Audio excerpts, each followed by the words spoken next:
तुम्हें यहाँ आए 5 मिनट भी नहीं हुए। तुम्हें पता है किन चीजों पर नजर रखनी है? नहीं, क्या तुम जाना चाहते हो? बिल्कुल नहीं। तो ये बताओ कि किन चीजों पर नजर रखूं? किसी भी विचित्र व्यवहार पर। कद्दू और बोलते कौवे से भी विचित्र? जरा साफ साफ बताओगे? अगर उसने कुछ भी गलत सोचा तो वो उसके सपनों में दिख जाएगा, जिसका असर उसकी जागते जिंदगी पर भी होगा। तो नजर रखना उसे कोई झटका या सदमा तो नहीं लग रहा? कुछ भी।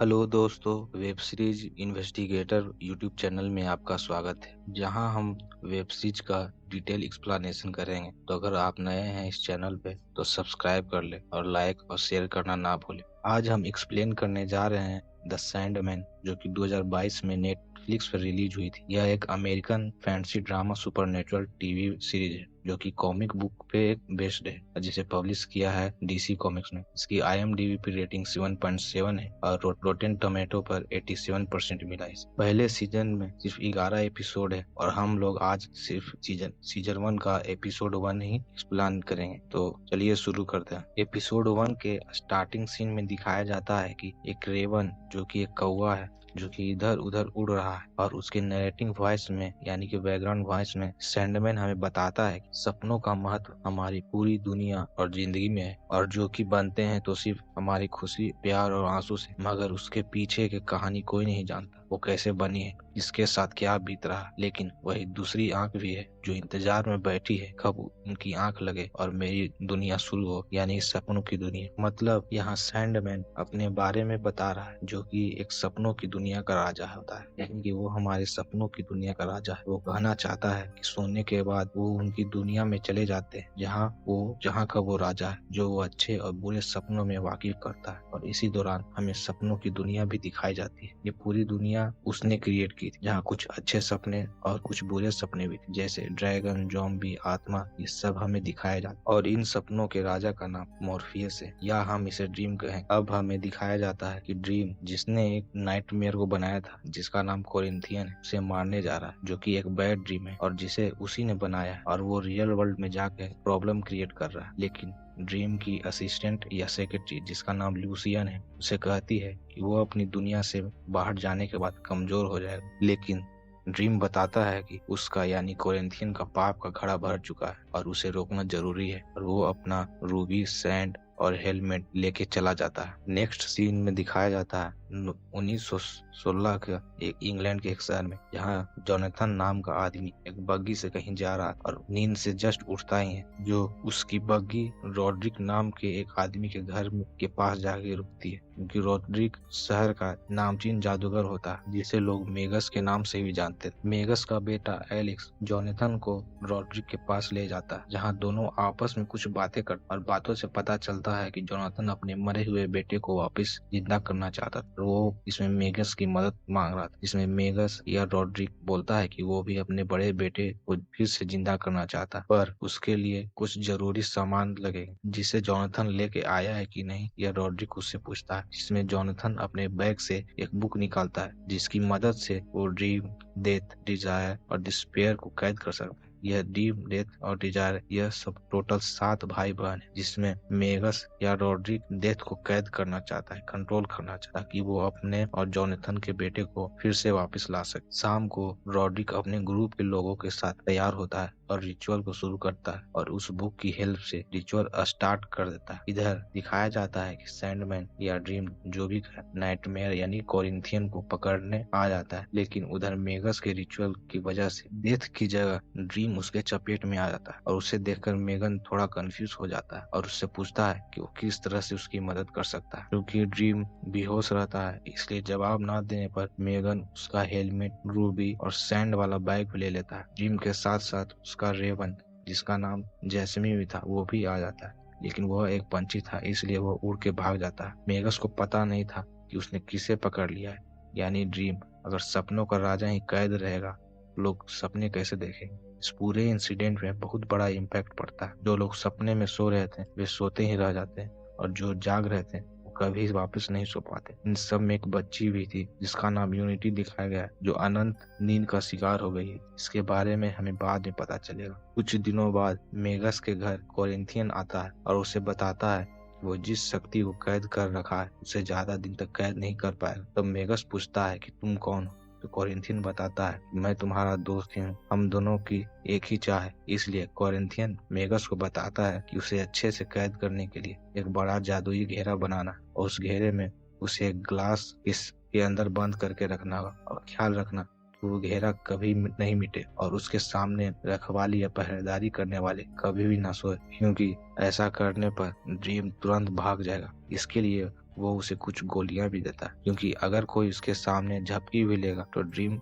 भागने का कोई मौका नहीं छोड़ेगा। और साथ ही साथ उस रेवन को भी पकड़ने को कहता है, जो कि उसके घर के पास हमेशा आसपास उड़ते रहता है और ड्रीम को छुड़ाने की कोशिश करते रहता है। धीरे धीरे समय बीतता है और मेगस हमेशा ड्रीम से ऐसे ऐसे डिमांड करता जो ड्रीम उसे दे नहीं सकता और इंसान को मिलने भी नहीं चाहिए, जैसे कि अमरता का वरदान। ये सब एक रात में मेगस के यहाँ पार्टी होती है, जहाँ काफी भीड़ होने के कारण एलिक्स बाहर खड़े लोगों को वापस भेज देता है। इसी बीच एक लेडी जिसका नाम एथल है वो उसके पास आती है और उसके डैड से मिलने की इच्छा जाहिर करती है और वो उसे अंदर ले जाता है। अगले दिन दिखाया जाता है कि गार्ड के लेट आने के कारण उनकी जगह एलिक्स पहरेदारी करने जाता है और ड्रीम से कुछ बातें करने लगता है और अपने पिता को अच्छा आदमी बताता है। इसी बीच मेगस यानी उसके पिता आके अचानक उसे पीटने लगते हैं और उसे भड़काने का इल्जाम लगाते हैं और उस रेवन को मारने के लिए कहते हैं। अपने पिता को खुश करने के लिए रेवन मारने के लिए उसके पीछे जाता है, जो कि ड्रीम के पास किसी न किसी तरह से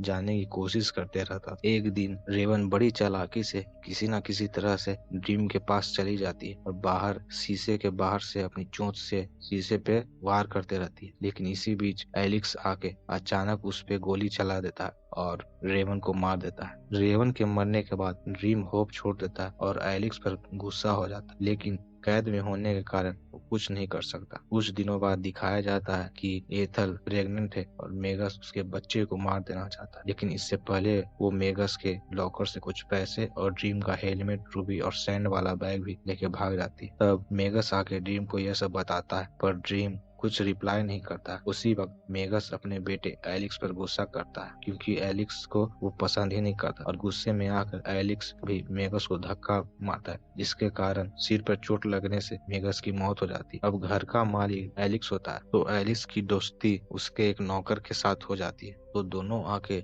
ड्रीम से बात करते हैं उसे आजाद करने के लिए, पर ड्रीम कुछ नहीं बोलता, क्योंकि एलिक्स को डर था कि उसने उसके रेवन को मार डाला था। क्योंकि एलिक्स को डर था कि आजाद होने के बाद ड्रीम कहीं उसे मार ना दे, क्योंकि उसने उसके रेवन को मारा था। धीरे धीरे समय बीतता जाता है और नेक्स्ट सीन में दिखाया जाता है एलिक्स, जो कि अब 110 साल का बूढ़ा हो चुका है। यानी कि हमें पता चलता है कि सैंडमैन यानी ड्रीम को कैद हुए यहाँ 100 साल हो चुके हैं और वो ड्रीम से उसे आजाद करने की बात करता है, लेकिन फिर भी ड्रीम कुछ नहीं बोलता। लेकिन उसी वक्त गलती से एलिक्स के दोस्त से वो घेरा टूट जाता है और उसी रात एक गार्ड ड्रीम के सामने झपकी ले लेता है, जिसका मौका पाके ड्रीम भाग जाता है और सबसे पहले एलिक्स को ही सपने में आके उसे हमेशा के लिए नींद में सुला देता है, यानी नींद में सोने का श्राप देता है। और इधर दिखाया जाता है कोरिंथियन, जो कि एक नाइटमेयर है, एक इंसान को मार देता है और उसे पता चल जाता है कि ड्रीम आजाद हो चुका है। कोरिंथियन के बारे में हम बता दें, कोरिंथियन एक नाइटमेयर है जिसकी आंखें ही नहीं है और उसकी मारने का तरीका ये है कि वह लोगों को उसकी आंखें निकाल के मार देता है। फिर सीन शिफ्ट होकर दिखाया जाता है कि ड्रीम अब अपनी दुनिया पहुंचता है, जो कि 100 साल बाद पहुंचता है, जहां उसकी सेक्रेटरी लूसियन मिलती है और अपनी दुनिया का दरवाजा खोलने के बाद सब तहस नहस देखता है। उसकी सेक्रेटरी लूसियन बताती है कि ये सब उनके ना होने के कारण, और वहाँ पर रहने वालों का भरोसा धीरे धीरे ड्रीम पर से टूट जाता है, इसलिए सभी उस जगह को छोड़ के चले जाते हैं और वहाँ लूसियन के अलावा कुछ ही लोग और कुछ ही क्रिएचर ही बचे थे। तब ड्रीम बताता है कि उसे अपना हेलमेट, रूबी और सैंड वाला बैग फिर से वापस चाहिए होगा, ताकि वो फिर से अपनी दुनिया को अच्छी तरह से बनाए। और यहाँ पर फर्स्ट एपिसोड खत्म हो जाता है। एपिसोड 2 में हमें दिखाया जाता है कि सैंडमैन जब अपने किंगडम में जाता है तो वहाँ अब कुछ नहीं बचा, उसका महल भी खंडर बन गया। तो लूसियन, जो उसकी सेक्रेटरी होती है, उसे बताती है कि आपके जाने के बाद यहाँ की हर एक चीज टूटने बिखरने लगी, यहाँ तक कि लाइब्रेरी में जितने भी बुक्स थे सबके पन्ने कोरे कागज में बदल गए थे। धीरे धीरे करके पूरा महल तबाह हो गया, यहाँ तक कि महल में रहने वाले हर शख्स यहाँ से धीरे धीरे चला गया था, जिस पर ड्रीम कहता है कि चाहती तो तुम भी जा सकती थी, पर क्यों नहीं गई। इस पर लूसियन कहती है कि उसे विश्वास था कि वो एक दिन जरूर आएंगे। इसके बाद ड्रीम अपनी पूरी ताकत से अपने महल को फिर से बनाने की कोशिश करता है, पर सालों से कैद में रहने के कारण और अपना रूबी, रेत और हेलमेट के बिना वो कमजोर हो गया था, जिसके कारण वह थक हार कर गिर जाता है। जिस पे लूसियन कहती है कि मालिक आपको आराम की जरूरत। द ड्रीम बताता है कि जब तक वह अपनी चीजों को वापस न ले आता तब तक वो आराम से नहीं बैठेगा। वो तीनों चीजें चोरी हो चुकी है और मुझे किसी भी कीमत पर उसे वापस चाहिए। इसके बाद सीन शिफ्ट होके न्यूयॉर्क के एक शहर में दिखाया जाता है, जहाँ एथल फोन पर कुछ बात करे। अजीब बात यह है कि इतने सालों बाद भी एथल आज भी यंग दिख रही है और काफी अमीर भी है। अब वो एक स्मगलर बन चुकी है और इसी कारण से वो अमीर है और अलग अलग भाषाएं भी जानती है। और इसी बीच कोरिंथियन उसके घर अचानक आ जाता है और उसे बताता है कि जिस ताकत के साथ वो इन सालों तक जी रही थी अब वो खत्म होने वाला है, क्योंकि वो आ चुका है। तब एथल पूछती है कि इसका कारण क्या है, तो कोरिंथियन बताता है तुमने जिसका सामान चुराया है वो सैंडमैन का है और वो उसे वापस लेने जरूर आएगा। अब सीन शिफ्ट होकर दिखाया जाता है कि ड्रीम अपनी सेक्रेटरी लूसियन से कहता है कि उसे किसी भी तरह से रूबी, सैंड और हेलमेट को वापस लाना होगा, जिस पे लूसियन कहती है कि उन्हें उनके भाई बहन की हेल्प लेना चाहिए। तब ड्रीम कहता है कि जब वो 100 सालों तक कैद था तब कोई उसकी मदद करने के लिए नहीं पहुंचा, और आज जब वो आजाद है तो फिर भी कोई उससे मिलने नहीं आया, तो मैं क्यों उनसे मदद मांगू। हम लोग एक दूसरे की दुनिया में कभी भी दखल अंदाजी नहीं करते। तो लूसियन पूछती है कि उनके अलावा कौन उनकी मदद कर सकता है। तब ड्रीम बताता है कि त्रिदेवी यानी भूत, भविष्य और वर्तमान काल की औरतें, जिसके पास समय का ज्ञान और हर पहेली का अर्थ, वही तीनों हमारी मदद कर सकती है। मगर वो खाली हाथ मेरी मदद नहीं करेगी, इसके लिए उसे एक भेंट ले जाना होगा। लेकिन अब उसके पास इतनी ताकत भी नहीं थी जिससे वो उनके पास जा सके, और उसके पास कुछ था भी नहीं जो उन्हें भेंट के रूप में दे सके।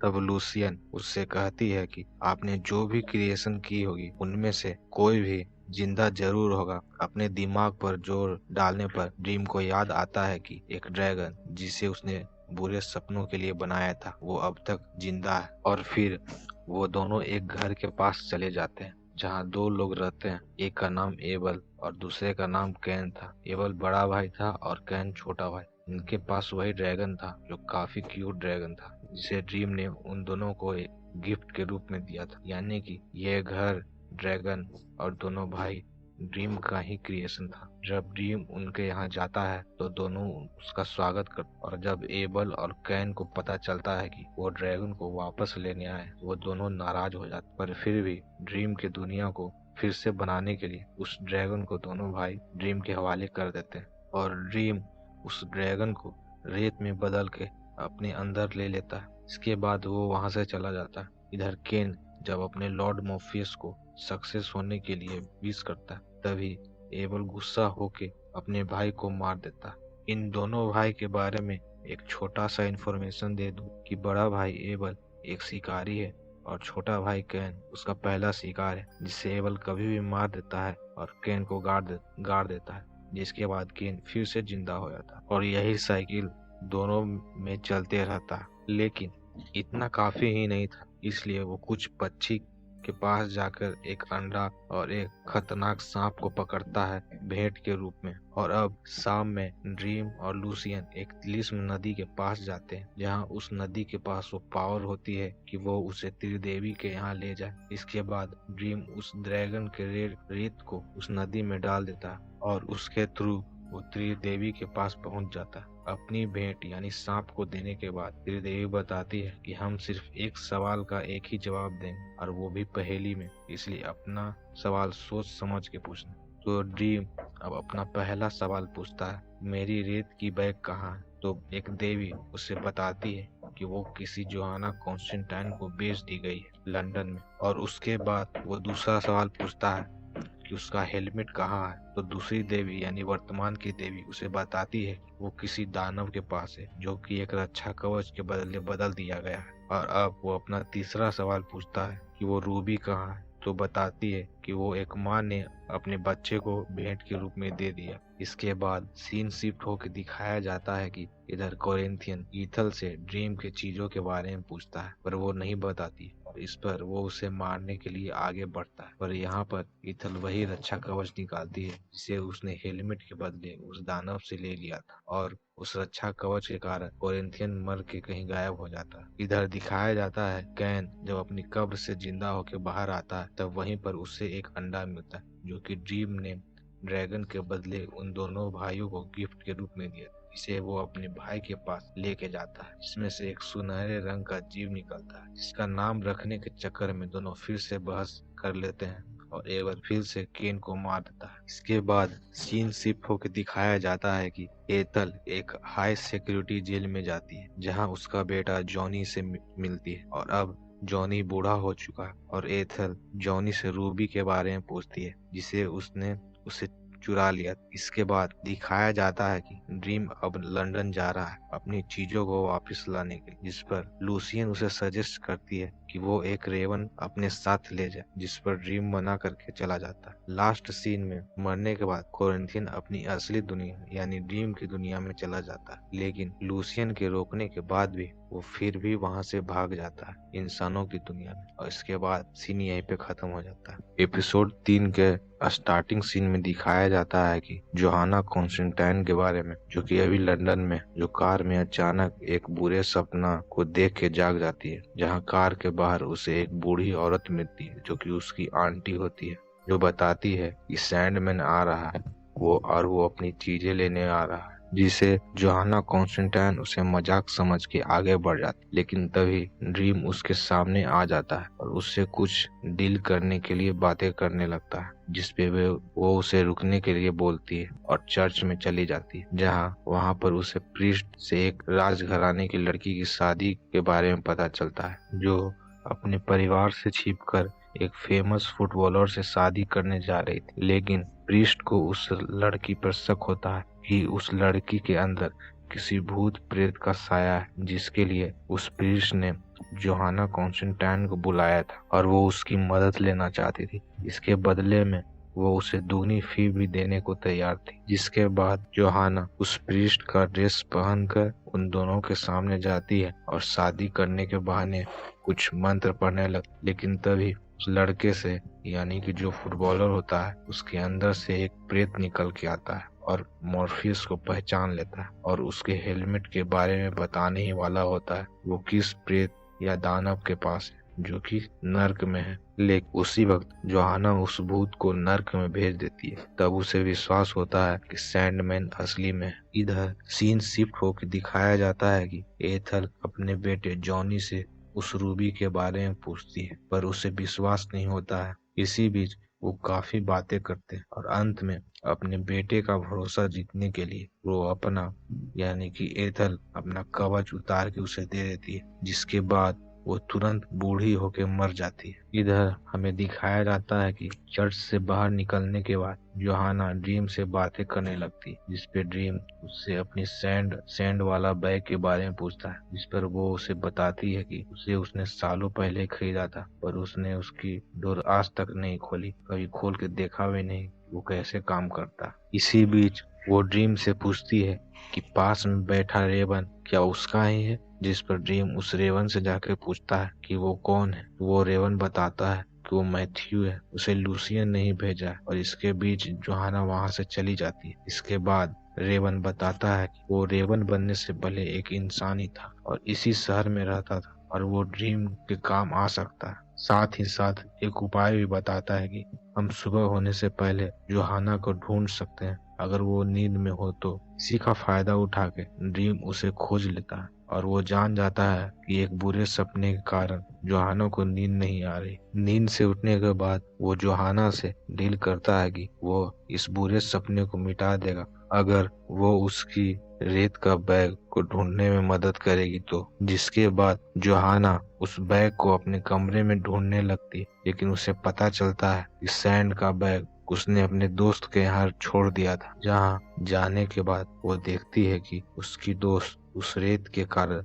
सपने में ही सोई हुई है। और नींद में है, क्योंकि वो रेत इंसानों के लिए नहीं बना होता है, इसलिए इसका असर उस पर काफी पड़ता है और वो उसे लेने के बाद मर जाती है। फिर सीन शिफ्ट होकर दिखाया जाता है कि अपनी माँ के मर जाने के बाद जॉनी वो लॉकेट की मदद से सिक्योरिटी गार्ड को मारते हुए बाहर आ जाता है और वहाँ उसे कोरिंथियन मिलता है, जो कि उसे अपनी जैकेट देकर जॉनी को मदद करता है और उसे अपनी मंजिल की ओर जाने के लिए बोलता है। और फिर लास्ट सीन में दिखाया जाता है कि सैंड का बैग मिलने के बाद जोहाना वहां से चली जाती है और ड्रीम अपना हेलमेट लेने के लिए उस रेवन के साथ नर्क में चला जाता है। एपिसोड 4 के स्टार्टिंग सीन में हम देखते हैं कि ड्रीम अपने रेवन यानी मैथ्यू के साथ नर्क पहुंच जाता है, जहां का नज़ारा काफी डरावना है और वहां काफी ठंड भी है। जहां जाने के बाद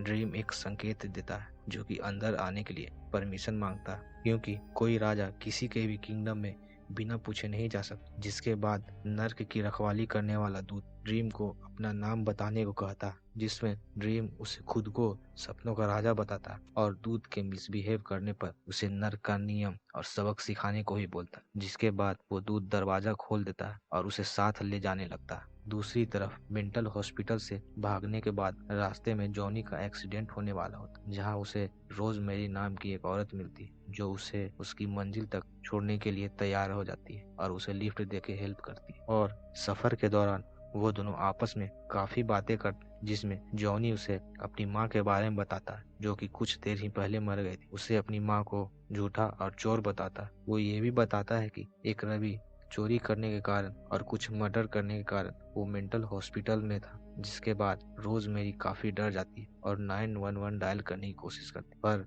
डर के कारण वो कर नहीं पाती। इधर वो दूत ड्रीम और उसके रेवन को लूसीफर मॉर्निंग स्टार के महल के पास ले जा रहा था। उसी दौरान ड्रीम मैथ्यू को लूसीफर मॉर्निंग स्टार के बारे में बताता है कि वो पहले एक शक्तिशाली एंजल थी, पर अब वो नर्क की रानी है और वो उससे बहुत शक्तिशाली भी। और वो दूत उसे एक कैद खाने के रास्ते ले जाता है, जहां ड्रीम को कैद में एक नाडा नाम की औरत मिलती है, जो ड्रीम को पहचान लेती है और उसे काइचू नाम से बुलाती है। जिसपे ड्रीम उससे उसकी हालत के बारे में पूछता है, जिसपे वह उसे माफी मांगती है और बताती है कि वो उससे प्यार करती है। जिस पर ड्रीम बोलता है कि वो भी उसे प्यार करता है, पर वो आज तक उसे माफ नहीं कर पाया है। यह सुनकर नाडा रोने लगती है, क्योंकि उसकी माफी ही नाडा की आजादी है। जिसके बाद कुछ दूर जाने के बाद मैथ्यू ड्रीम से नाडा के बारे में पूछता है, तो ड्रीम उसे बताता है कि आज से 10,000 साल पहले मॉर्फियस और नाडा दूसरे से प्यार करते थे। नाडा एक समुदाय की प्रमुख थी, जो खुद को सबसे पहला इंसान मानती थी, और एक चुनौती के कारण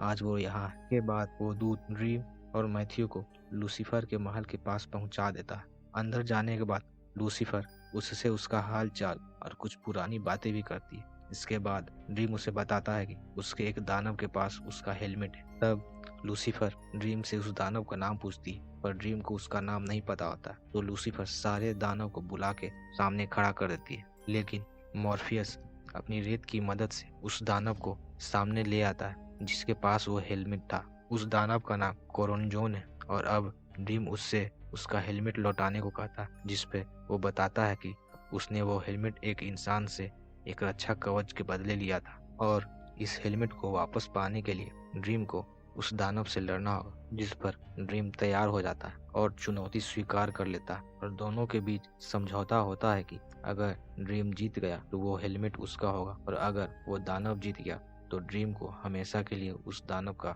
दास बनना पड़ेगा। नर्क के नियमों के अनुसार वो दानव अपनी तरफ से लूसीफर को ड्रीम से लड़ने के लिए चुनता है। इधर दिखाया जाता है कि रोजमेरी डर के मारे एक पेट्रोल पंप पर तेल भराने के बहाने गाड़ी को रोकती है और एक शॉप के अंदर चली जाती है। साथ में वहां जॉनी भी आ जाता है। तब रोजमेरी दुकानदार को 911 कॉल करने को कहती है और उसे बताती है कि जॉनी मेंटल हॉस्पिटल से भाग गया। जिस पर जॉनी समझ जाता है और रोजमेरी को गाड़ी में ले जाने लगता है, और तभी वो शॉपकीपर जॉनी पर बंदूक तान के रोजमेरी को छोड़ने को कहता है। लेकिन उस रक्षा कवच के कारण जॉनी बच जाता है और वो दुकानदार मर जाता है। और अब जॉनी रोजमेरी को बोलता है कि अगर वह उसे रूबी तक पहुंचा दी तो वो उसे कुछ नहीं करेगा। मुकाबला शुरू होने वाला होता है। तब ड्रीम मैथ्यू को वापस जाने को कहता है, ताकि वो लूसियन को सब कुछ बता सके। पर मैथ्यू उसे छोड़ के जाने से मना कर देता है और अब दोनों लड़ाई शुरू करते हैं, जिसमें पहली चाल में लूसीफर एक खतरनाक भेड़िया बनती है, लेकिन ड्रीम एक बेहतर और भेड़िया नाशक शिकार बन के उसे हरा देता है। जिसके बाद लूसीफर फिर एक नागिन का रूप लेती है, पर बदले में ड्रीम एक बाज बन के उसे हरा देता है। और जैसे जैसे ये खेल खेल रहे थे वैसे वैसे दोनों को उसी तरह का चोटें भी आ रहे थे। ऐसे करके वो दोनों एक दूसरे पर हमला कर रहे थे। अंत में लूसीफर मौत बन के हमला करती है, जिस पे ड्रीम मरने लगता है, पर मैथ्यू आके उससे बातें करता है और उसे उम्मीद देता है। जिसके बाद उम्मीद को ही अपना अगला हथियार बना के ड्रीम ये चुनौती जीत जाता है। हारने के बाद लूसीफर उसे उसका हेलमेट दे देती है, पर उसे कहती है कि वो और उसके दानव उसे जाने नहीं देंगे क्योंकि वो कमजोर है और आखिर सपनों का महत्व ही क्या है नर्क में, जिसमें ड्रीम सबको नर्क में स्वर्ग का सपना दिखा के सभी को खत्म करने की धमकी देता है। जिस पर लूसीफर उसे जाने देती है, लेकिन उससे बदला लेने की बात जरूर करती है। सपने देखना अच्छी बात, यह कहकर ड्रीम वहां से चला जाता है। हेलमेट पहनने के बाद ड्रीम को उसका रूबी दिखाई देता है और रेत की मदद से वो और मैथ्यू वहां पहुंच जाते हैं। जिसके बाद वो उस रूबी को एक डब्बे में से निकाल के अपने हाथ में लेता है और वो समझ जाता है कि किसी ने उस रूबी के साथ छेड़खानी की है, कुछ गलत किया, और एक झटका खा के वो बेहोश हो जाता है। ठीक कुछ देर बाद जॉनी भी वहां पहुंच जाता है और वो उस रूबी को लेके बाहर आता है, जहां रोजमेरी भाग जाने के बदले उसका इंतजार कर रही थी। और फिर जॉनी को वो लिफ्ट ऑफर करती है, जिस पे जॉनी उससे पूछता है कि ऐसा क्यों, तो वो बताती है कि वह बस सही सलामत घर जाना चाहती है, जिससे यह पता चलता है कि वह एक अच्छी औरत है। और जॉनी उसे अपना रक्षा कवच दे देता है ताकि एक अच्छे इंसान को कुछ ना हो। रूबी के पास सपने सच करने की शक्ति है, जिसकी मदद से वो दुनिया को बचाने की बात कह के वहां से चला जाता है और एपिसोड यहीं पे खत्म हो जाता है। एपिसोड 5 के स्टार्टिंग सीन में हम देखते हैं कि मैथ्यू ड्रीम को जगाने की कोशिश कर रहा है, जो कि बेहोश है। और इधर रूबी लेने के बाद जॉनी एक रेस्टोरेंट में आ जाता है, जहां रेस्टोरेंट की वेट्रेस, जिसका नाम बेटी है, काफी प्यार से बात करती है और उससे उसकी खुशी का राज पूछती है। जिसपे जॉनी बताता है कि आज वो खुश है क्योंकि आज उसे उसकी प्यारी चीज मिल गई है और वो उस रूबी की मदद से इस दुनिया को बदल देगा, जिसमें सिर्फ लोग सच बोलेंगे। बेटी उसे काफी देर तक बातें करती है और कॉफी सर्व करके अपना काम करने चली जाती है। थोड़ी देर बाद उस रेस्टोरेंट का शेफ मार्स वहां आ जाता है, जिसे बेटी काफी पसंद करती है, पर मार्स उसकी ओर कभी अच्छे से देख के बात भी नहीं करता। और वहाँ जूडी भी आ जाती है, जो कि वहाँ की रेगुलर कस्टमर है, जिसका झगड़ा उसकी गर्लफ्रेंड डोना से हो गया। जिसके बाद जूडी वीडियो कॉल से अपनी फ्रेंड रोज से डोना के बारे में पूछ रही है, जो कि कल रात से उसने जूडी से बात नहीं की और कहीं चली गई है। जूडी की सब बात को सुन रही, जिसके बाद वो ऑर्डर लाने मार्स के पास जाती है और उसे जूडी के बारे में बताती है कि जूडी को लड़की नहीं लड़कों के साथ रहना चाहिए, तभी वो खुश रहेगी। पर उसकी बातों पर ध्यान ना देते हुए मार्स उसे मशरूम को लिस्ट में ऐड करने के लिए बोल देता है, जो कि खत्म होने वाला है। थोड़ी देर बाद वहाँ एक लड़का आता है जिसका नाम मार्क है और वो वेनगार्ड में एक इंटरव्यू देने वाला है, पर वो पहले आ गया, इसलिए वो वहाँ थोड़ी देर रुक के इंतजार करना चाहता है और कॉफी भी ऑर्डर करता है। ये सब बात सुन के बेटी उसे बताती है कि वो देखने में काफी अच्छा दिख रहा है और उससे ये जॉब आसानी से मिल जाएगी। ये बोल के वो मार्क का कॉन्फिडेंस बढ़ाती है। तभी जूडी वहाँ आ जाती है, पर वो मार्क से काफी रूड होके बात करती है। इसके बाद वहाँ रेस्टोरेंट के फेमस और पुराने कपल कैटी और गैरी भी वहाँ आ जाते हैं, जिनका आज एनिवर्सरी है, और बेटी उनको बधाई देती है। फिर दोनों ऑर्डर करना शुरू करते हैं, जिसमें कैटी सैलेड ऑर्डर करती है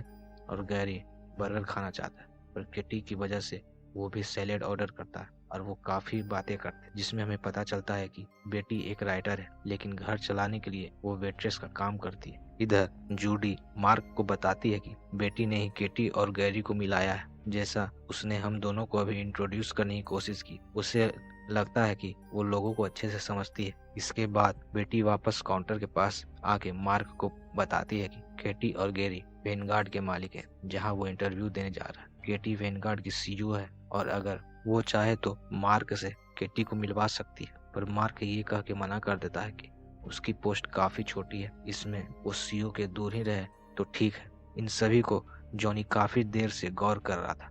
जिसके बाद बेटी जॉनी के पास जाती है और हेलो हैंडसम बोल के उससे खाना ऑर्डर करने के बोलती है। जिसके बाद जॉनी उससे पूछता है कि वो ऐसा क्यों है। तब वो बताती है कि वो लोगों को खुश करना चाहती है और जॉनी धीरे धीरे रूबी को मैनिपुलेट कर रहा था और केटी से पूछता है कि सच बताओ कि वो उसे हैंडसम लग रहा है कि नहीं, जिस पर बेटी उसे सच बताती है कि नहीं और रूबी के कारण वो सच बोल रही थी और वो ऐसा क्यों कर रही थी उससे भी पता नहीं चल रहा था। रूबी के कारण आसपास के लोग भी मैनिपुलेट हो रहे थे। इसके बाद बेटी केटी और गैरी का ऑर्डर लेके आती है, जिसमें केटी के लिए सैलाड और गैरी के लिए बर्गर ले आती है, जिसमें केटी गैरी को बर्गर खाने से रोकती है, पर रूबी के कारण वो सच बोलता है कि उसे बर्गर ही खाना है और छोटी छोटी बातों पर दोनों झगड़ना शुरू कर देते हैं। इधर जूडी जाने वाली होती है पर वो अचानक रुक जाती है और ये सब रूबी के कारण हो रहा था। जिसके बाद जॉनी जूडी के पास आके उससे बातें करता है, जिसमें जूडी उसे अपनी गर्लफ्रेंड के साथ झगड़े के बारे में बताती है और जॉनी रूबी से उसे फिर मैनिपुलेट करता है और जूडी जॉनी से कहती है कि वह डोना से जलती है और ये सब रूबी के कारण बोल रही थी। तभी गैरी और केटी वहां से जाने लगते हैं और गेट के पास जाके अचानक रुक जाते हैं और वे फिर वापस आने लगते हैं। तब बेटी उन्हें हेलो बोल के हैप्पी एनिवर्सरी विश करती है। ऐसा लगा था कि जैसे कि वो दोनों अभी अभी आए। फिर वो ऑर्डर लेके जाती है, जिसमें केटी के लिए सैलड और गैरी के लिए बर्गर लाती है, जैसे कि वो पहले से ही जानती थी। ऑर्डर लाने के बाद बेटी उन्हें मार्क से मिलाती है और उसके इंटरव्यू के बारे में बताती है। गैरी को जिलस फिर कराने के लिए केटी वहीं पर मार्क का इंटरव्यू लेने लगती है।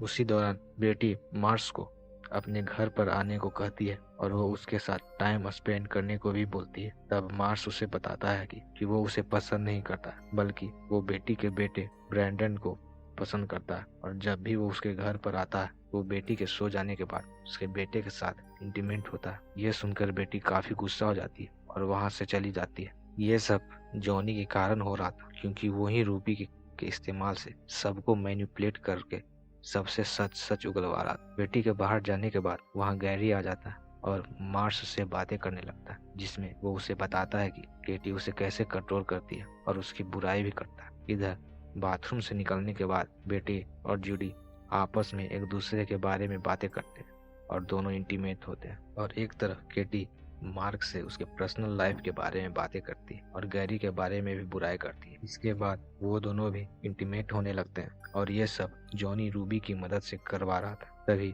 गैरी वहां आ जाता है और मार्क को केटी के साथ देख लेता है और फिर मार्क को मारने लगता है और अपनी जान बचाने के चक्कर में मार्क गैरी को मार देता है और तभी सब लोग वहां पहुंच जाते हैं। उसी वक्त बेटी को ऐसा रियलाइज होता है कि यह सब जो भी हो रहा है सब जॉनी कर रहा है और वो उससे ये पूछती है, जिसमें जॉनी बोलता है कि उसने कुछ भी नहीं किया, बस उस सब के बीच से उसने झूठ को हटा दिया और वो सब यही चाहते थे जो उन लोगों ने अभी किया। इसके बाद हमें दिखाया जाता है कि बेटी अपनी लिखी हुई कहानी को जला रही है। मार्क और केटी एक दूसरे को हथौड़े से मार रहे हैं। जूडी बाथरूम में अपने हाथ की नस को काटते हुए दिखाई देती है और मार्स खुद को किचन के चाकू से काट के जान से मार रहा था। इसके बाद बेटी अपनी आंखों में चाकू भोंक के खुद की जान ले लेती है और फिर सब हमें मरा हुआ दिखाई देते हैं। जिसके बाद सबकी आत्मा जॉनी को उसके हाल के बारे में बुरा भला कहते हैं और उसी दौरान ड्रीम वहां पहुंच जाता है और उसे बताता है कि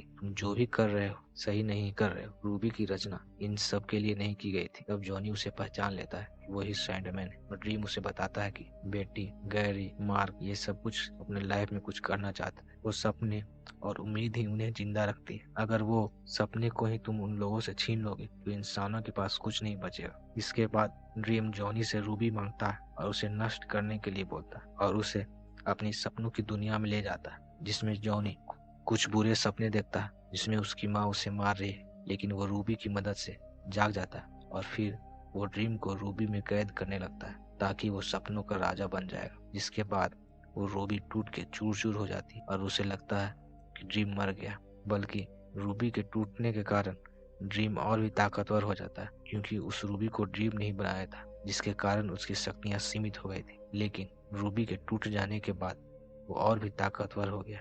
ड्रीम ये जानता था कि जॉनी की गलती उसके माँ बाप के कारण है, तो वो उसे माफ कर देता और वापस उसे मेंटल हॉस्पिटल पहुंचा देता। और लास्ट सीन में हमें दिखाया जाता है कि बाहर आने के बाद ड्रीम मैथ्यू को बताता है कि जो भी जॉनी के कारण इस दुनिया और सपनों की दुनिया में हुआ है वो उसे अब फिर से ठीक करेगा और वो वहाँ से चला जाता। वहीं पर हमें एक इंसान दिखाई देता है जो ड्रीम को बोलता है कि तुम उससे छिप नहीं सकते प्यारे भाई। और एपिसोड यहीं पे खत्म हो जाता है। एपिसोड 6 के स्टार्टिंग सीन में हमें दिखाया जाता है कि मॉर्फियस कहीं बैठा हुआ है और उसके पास एक लड़की आके बैठती है और उससे कुछ बातें करने लगती है। वो लड़की उसकी बड़ी बहन डेथ है और ड्रीम यानी मॉर्फियस थोड़ा उदास बैठा हुआ है, जिससे वो उसे अपनी बातें को शेयर करने के लिए कहती है। मॉर्फियस उसे बताता है कि अपनी सारी चीजें वापस पाने के बाद उसे खुश होना चाहिए, लेकिन वह खुश नहीं है। वो अंदर से खालीपन महसूस कर रहा है, कुछ तो अजीब उसे लग रहा है। ये बात वो अपनी बहन से शेयर करता है। मॉर्फियस उसे बताता है कि जब वो कैद में था तो वो सोचता था कि जब वो आजाद होगा तो सबसे बदला लेगा, लेकिन आजाद होने के बाद ऐसा कुछ नहीं किया, क्योंकि अब मॉर्फियस पहले से भी ज्यादा ताकतवर हो चुका है। लेकिन फिर भी उसे ऐसा लग रहा है कि अब उसे कुछ नहीं बचा, क्योंकि आजाद होने के बाद उसका एक उद्देश्य था कि वो अपनी चीजों को वापस लेगा और लोगों से बदला लेगा। लेकिन सब चीज मिलने के बाद, अब और ताकतवर होने के बाद उसे एक अकेलापन महसूस हो रहा है, उसे खालीपन लग रहा है। ये बात अपनी बहन से शेयर करता है। उसकी बहन डेथ उसे समझाती है कि ये सब बात को भूलकर अब वो आगे बढ़े और अपने साम्राज्य को फिर से बनाए। इसके बाद वो उसे अपने साथ चलने को कहती है और दोनों फिर कहीं चलने लगते हैं। जिसके बाद वो दोनों रास्ते में काफी बात करते हैं और डेथ उसे पूछती है कि आजाद होने के बाद वो परिवार से मिला या नहीं। तो ड्रीम बताता है कि वो परिवार से कभी नहीं मिला। डेथ उसे बताती है कि जब वो कैद में था तो सभी परिवार वाले खाने पे जरूर आए थे, लेकिन उसमें डिजायर नहीं आए थे। और वो ड्रीम को इंसानों के बारे में भी बताती है, वो किस तरह के हैं, उनका व्यवहार कैसा है, उनका सोच कैसा है। इसके बाद डेथ एक घर में जाती है जहाँ एक बूढ़ा आदमी वायलिन बजा रहा है और उससे अच्छे से बातें करती, क्योंकि वो एंजल ऑफ डेथ है और उस बूढ़े को ले जाने आई थी। इसके बाद वो उसे ले जाती है। फिर वो दोनों आगे बढ़ते हैं और दोनों आपस में बातें करने लगते हैं। तो ड्रीम उसे बताता है कि जिन लोगों ने उसे कैद किया था वो उसे नहीं, डेथ को कैद करना चाहते थे। इसमें डेथ बताती है कि वो जानती थी। फिर वो एक लेक के किनारे जाते हैं जहाँ एक सैम नाम का आदमी नदी में डूब के मर जाता है और डेथ उसे भी लेके चली जाती है। इसके बाद वो एक घर में जाती है जहाँ एक छोटा बच्चा होता है, वो उसे भी लेके साथ चली जाती है। फिर वो एक और घर में जाती है जहाँ एक औरत बीमार पड़ी होती है और वो उसे भी लेके चली जाती है, क्योंकि ये उसका काम था। ड्रीम उससे पूछता है वो ये सब कैसे कर लेती है, तो वो उसे बताती है कि ये उसका काम है और हर अनंत जीवी का जो भी काम है वो उसे बखूबी करना चाहिए। और साथ ही साथ वो उसे बताती है कि शुरुआती टाइम में उसे भी बहुत बुरा लगता था, क्योंकि उसका काम सबसे अलग है, लोगों को अपने लोगों से अलग कर दिया है। यानी कि जो भी लोग अपने लोगों से प्यार करते थे वो उसे उसके समय पूरा होने पर उसे ले जाते थे। इसलिए लोग डेथ को पसंद नहीं करते, फिर भी वो मॉर्फियस को पसंद करते, क्योंकि वो नींद में उसके पास चले आते हैं बिना डर के। वो उसे बताती है कि लोगों की सेवा करना ही उसका काम है, यही उनका मकसद। और यह कहते कहते वो बहुत लोगों की जान को अपने साथ लेके चली जाती है, उनकी आत्माओं को अपने साथ लेके चली जाती है। और रास्ते में वो वहीं वापस चले जाते हैं जहाँ पर ड्रीम बैठा हुआ, वहाँ पर भी वो एक इंसान की आत्मा को लेके चली जाती है और साथ ही साथ उससे पूछती है कि उसका दोस्त कैसा है। इसके बाद बोलकर वो वहाँ से चली जाती है और ड्रीम अपने रास्ते चले जाता है। इसके बाद ड्रीम एक बड़े से कासल के सामने जाके रुक जाता है, लेकिन वो कासल बंद होता है। फिर सीन शिफ्ट होकर दिखाया जाता है कि सन 1389 में डेथ और ड्रीम दोनों उसी कासल के सामने खड़े हैं और दोनों अंदर जाते हैं। और वो कासल उस वक्त शराब खाना था जहाँ दोनों अंदर जाते हैं। और डेथ एक गार्डलिंग नाम आदमी को देखती है जो अपने दोस्तों से मजाक में बोल रहा है कि वो कभी मरना नहीं चाहता, वो और जीना चाहता। और उसका कॉन्फिडेंस देख के ये लगता है कि वो कह रहा है कि वो कभी मरेगा ही नहीं। तब डेथ और ड्रीम दोनों ये डिसाइड करते हैं, वो ये देखना चाहते हैं कि क्या इंसान अनंत जीवन तक जीने पर या लंबे समय तक जीने पर मौत को एक्सेप्ट करता है कि नहीं। वो इस बात को जानना चाहते हैं। तब ड्रीम जाके उसे कहता है कि क्या तुम जीना चाहते हो, जिसपे वो सवाल का जवाब देता है कि हाँ, कौन कमबख्त मरना चाहता है। तो फिर ड्रीम उसे कहता है कि ठीक है, हम लोग इसी बार में मिलेंगे 100 साल बाद, और कह के चला जाता है। और सबको लगता है कि वो मजाक कर रहा है। और वो ये भी कहता है कि जब हम मिलेंगे तो तुम्हारे जीवन के अनुभवों के बारे में बात। फिर सीन शिफ्ट होके 100 साल बाद दिखाया जाता है, यानी कि 1489 में, जहाँ गार्डलिंग वही शराब खाने में मॉर्फियस का इंतजार कर रहा है। और फिर वहाँ मॉर्फियस आता है तो वो उसे बताता है कि वो अपनी जिंदगी से बहुत खुश है। वो उसे बोलता है कि वो और भी जीना चाहता है। तभी मॉर्फियस को और भी अजीब लगता है, क्योंकि 100 सालों बाद भी उसे मौत का इंतजार नहीं है और वो और जीना चाहता है। इसके बाद 100 साल बाद में कह के मॉर्फियस वहाँ से चला जाता है। फिर सीन शिफ्ट होकर 1589 में दिखाया जाता है और वही शराब खाने में दिखाया जाता है, जहाँ गार्डलिंग मॉर्फियस का इंतजार कर रहा है। और अब गार्डलिंग के बाद बहुत पैसा है, वो अमीर हो चुका है और वो उसे बताता है कि वो और भी जीना चाहता है। तब मॉर्फियस को लगता है कि वह स्वार्थी है, उसे जिंदगी का मोह है, इसलिए वो अब तक जिंदगी जीना चाहता है। इसके बाद 100 साल बाद मिलेंगे कह के फिर मॉर्फियस वहाँ से चला जाता है। फिर सीन शिफ्ट होकर 100 साल बाद दिखाया जाता है, यानी 1689 में, जहाँ गार्डियर उसका इंतजार उसी बियर बार में कर रहा है, शराब खाने में कर रहा है। तो मॉर्फियस वहाँ आता है